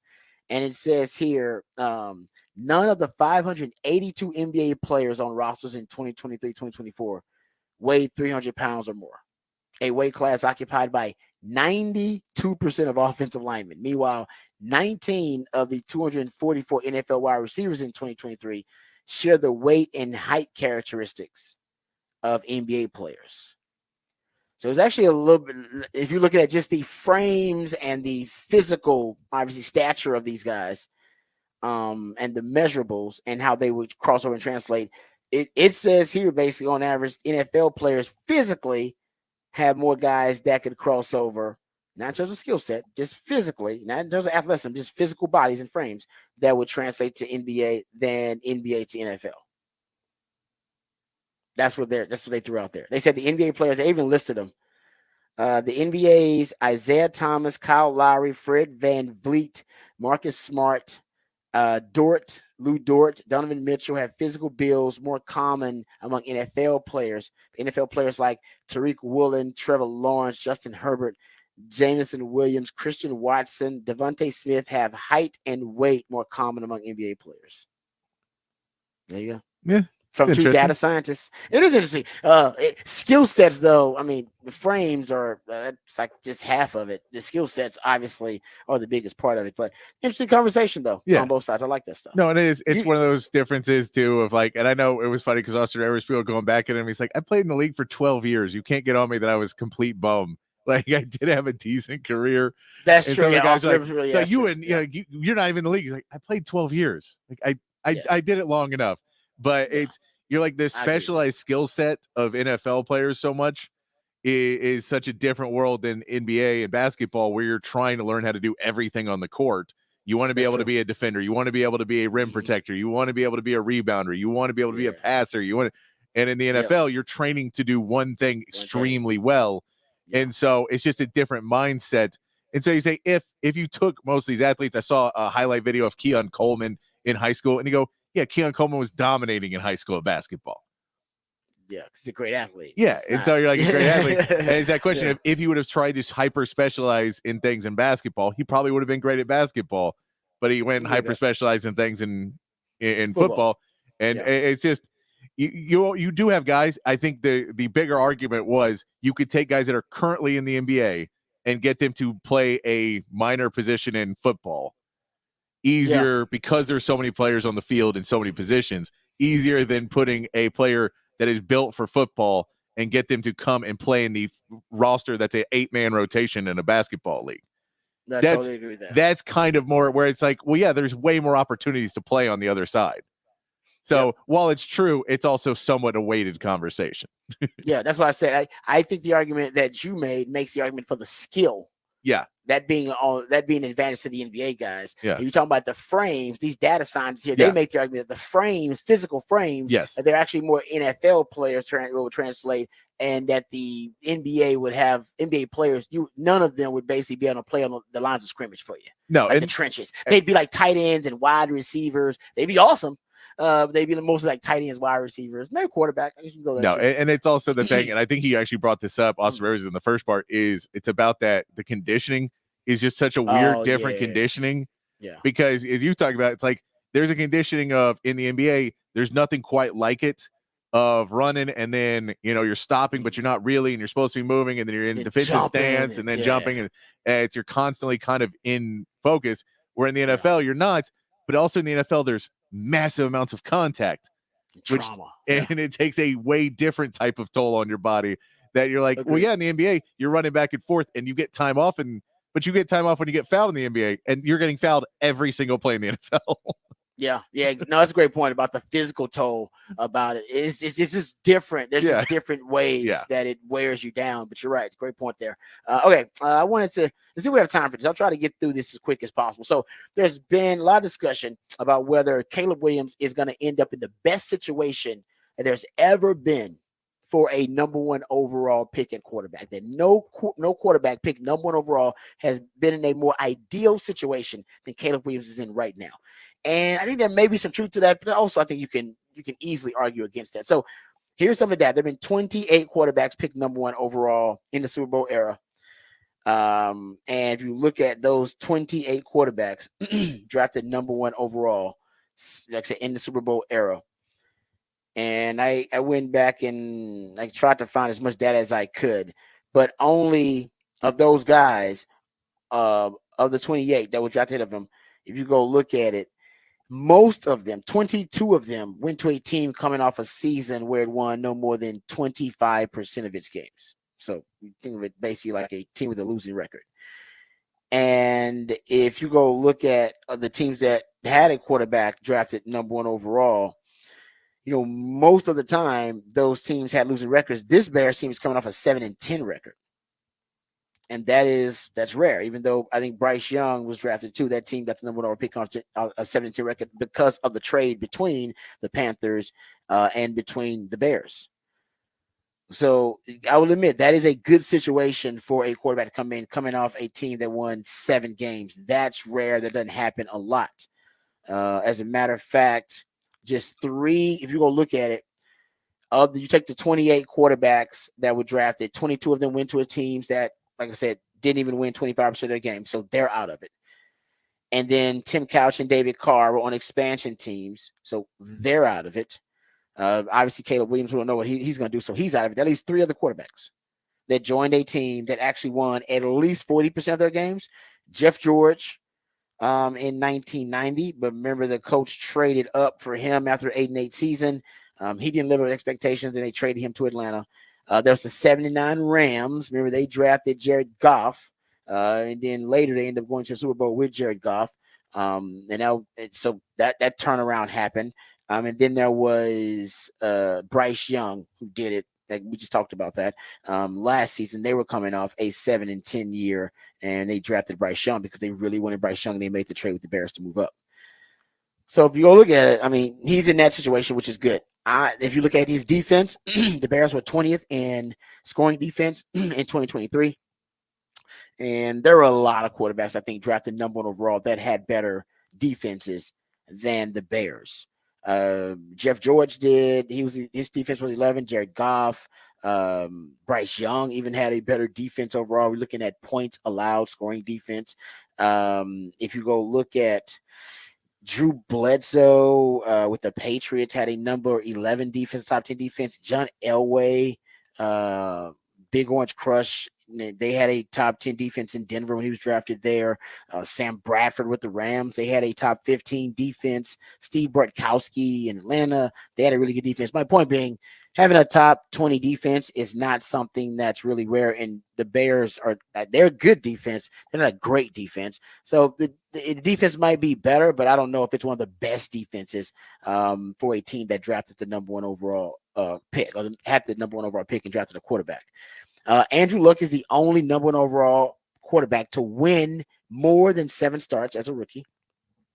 So that's the barometer for a Caleb Williams if you're just looking at it. And I think when people and you look at Matt Eberflus, listen, I'm not hating on Matt Eberflus at all, but Matt Eberflus is not a great coach based on his record. He is 10-24 in 2 seasons, 2-16 record in close games with a comeback opportunity. So in a close game, he's 2-16. That's a 11% win percentage. But he's got a 29% win percentage in his career. Now, he could easily become a great coach once he gets his quarterback, Caleb Williams. So I'm not saying that can end up happening. We see that happen in the NFL. You know, a great quarterback can change the fortune and the path of a head coach. But Matt Eberflus right now has not necessarily earned I think the benefit of the doubt, even with some of the challenges he's had there with the Bears. And there have been other coaches, Chuck Noll, Bill Parcells, Jimmy Johnson, Tom Coughlin, who are Hall of Fame coaches who at one point in their career had the number one overall pick. So I don't think he has the coaching advantage. I don't think it's the best coaching situation that a number one overall pick has had. I don't love his offensive line. He's one of 7 of those 28 quarterbacks that were drafted number one overall. There has no Pro Bowlers and no All-Pro offensive linemen. So his head coach and coaching isn't the best that I've seen for a best ideal situation for a number one overall pick at quarterback. I don't think the O-line is ideal either. It's not the best situation either. I think the defense is okay, but there have been better defenses for number one overall picks. But here's what I think people are looking at when they say he's got the best situation ever for a number one overall pick. They're looking at from a fantasy perspective. So if you're looking at it from a fantasy perspective, you're looking at just the skill positions. You're looking at DJ Moore, Keenan Allen, both 1,000-yard receivers. Romeo Dunze drafted in the top 10 as a wide receiver. Cole Kmet, who's pretty good. He's a good tight end, not great, but he's trending the right way.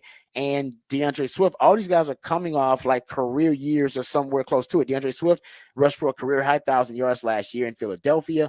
Tight end Cole Kmet, career high in catches and yards last season with the Bears, 73 receptions for 719 yards. DJ Moore, he's only 27, had a career high 1,364 yards, 8 touchdowns last season for the Bears. Keenan Allen, he's old. He didn't have a career year, but he had 108 catches last year for over 1,200 yards. So he's no scrub, but he didn't have a career year. But most of these guys are in their prime. They're having the best years of their careers.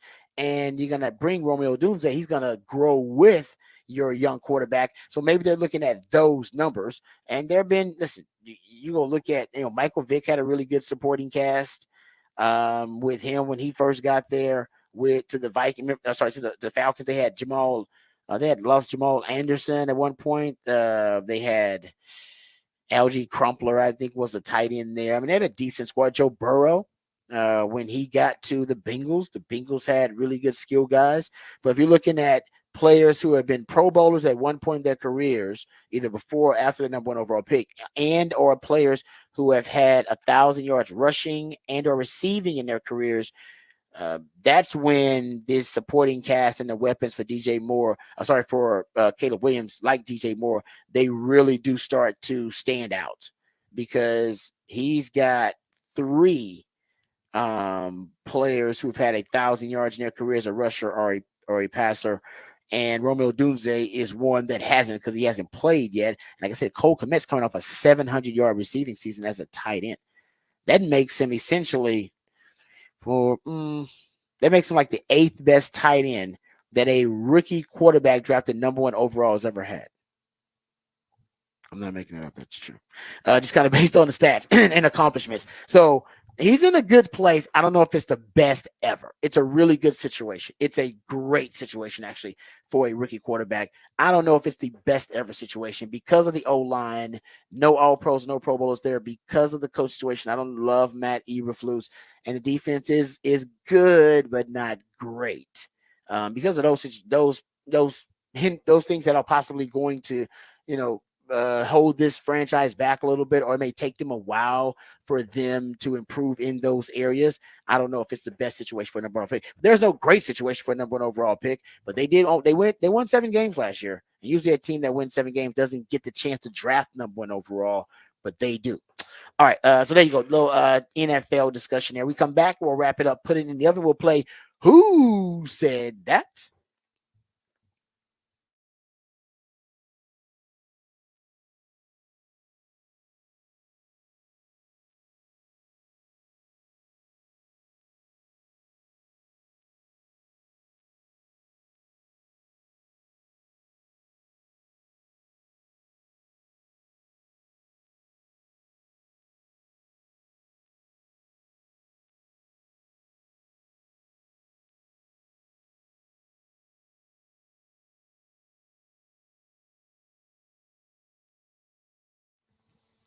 Hey, what's up, folks? Lifetime Longhorn Rod Babers here. I got to tell you, we love the city of Austin. What's not to love? It's a great city. Even with the traffic, it's still one of the best cities in the country, and people keep moving here, actually making it an even faster growing city. And that's also making the traffic worse, but that's okay. As our city continues to grow and thrive, our friends over at Ironworkers Local Union 482 are also growing, evolving, and thriving as well. Many of the iconic landmarks that we love in the city were actually created by the skilled craftsmanship of Ironworkers Local 482, like the Pennybacker Bridge and DKR Stadium. The folks over at Ironworkers Local 482 don't just go to the office, they build it. So if you're looking for an exciting employment opportunity or a refreshing career change, or you want a new challenge, or you want to feel valued by your employer, you can become a valued member of Ironworkers Local 482 and take pride in the type of teamwork and craftsmanship that help shape the future of our great city.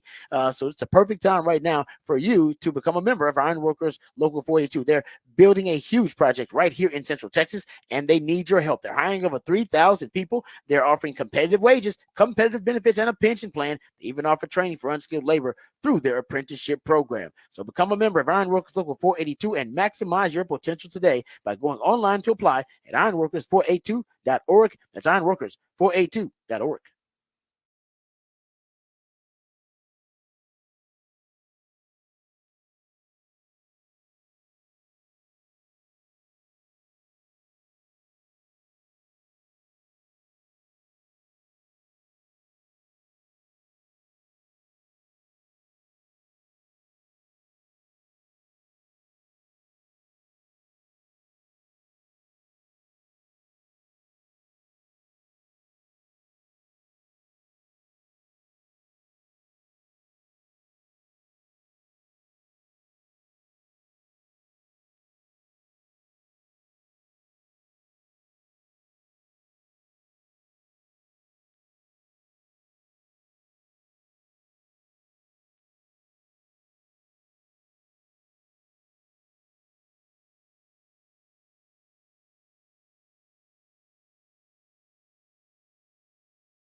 Welcome back to the Rodcast featuring Patrick Davis. I'm lifetime Longhorn Rod Babers. It is a smooth soul Monday intended to make the transition from the weekend to the work week as smooth as possible. That's the purpose of a smooth soul Monday. So thanks to Patrick Davis for hooking that up.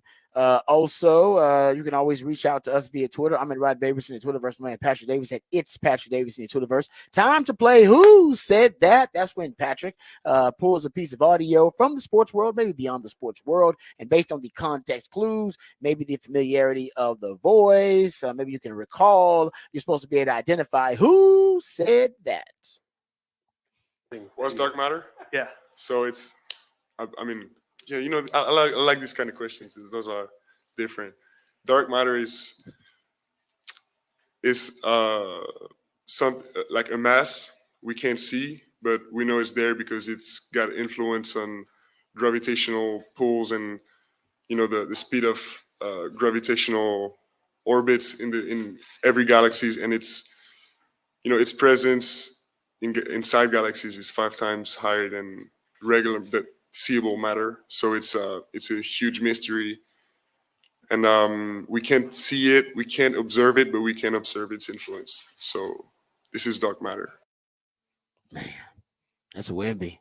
I love Wimby. It's awesome. I love this is weird Breaking down questions. dark matter for you. No, because I think people know he's interested in that because I saw a clip of him and he was working with his shooting coach and he was talking about how when he does drills, they ask him almost like quiz questions and like not always quiz questions. Sometimes it's about just regular everyday stuff that he's done, but they want him to be a thinking man's player, always able to think while actually executing Makes sense. Physical abilities. But they want him to think. So they literally ask him questions about the day and like what he's got to do, or then like quiz questions, what is dark matter? And he answered them while doing shooting drills and while doing like handles. It's crazy. It's the thing also to remember is all this is in a second language. Also true. Dang, that's wild. Yeah, that's true. It's great. And he speaks multiple languages, right? Not just bilingual. He speaks another. I believe he speaks more. Yeah, but that's he's French is his first language, and speaking. Wow, dude is so impressive, man. It really is. It just knows no bounds. All right, thank you, Pastor, for everything you do. You are the man. Thank you guys for tuning in. We appreciate it. Remember, the revolution will not be televised. We'll be talking about it right here on the Rodcast. We love you guys. We mean that. Take care of yourselves, but more importantly, take care of each other. Until next time, tomorrow. Hook 'em and peace.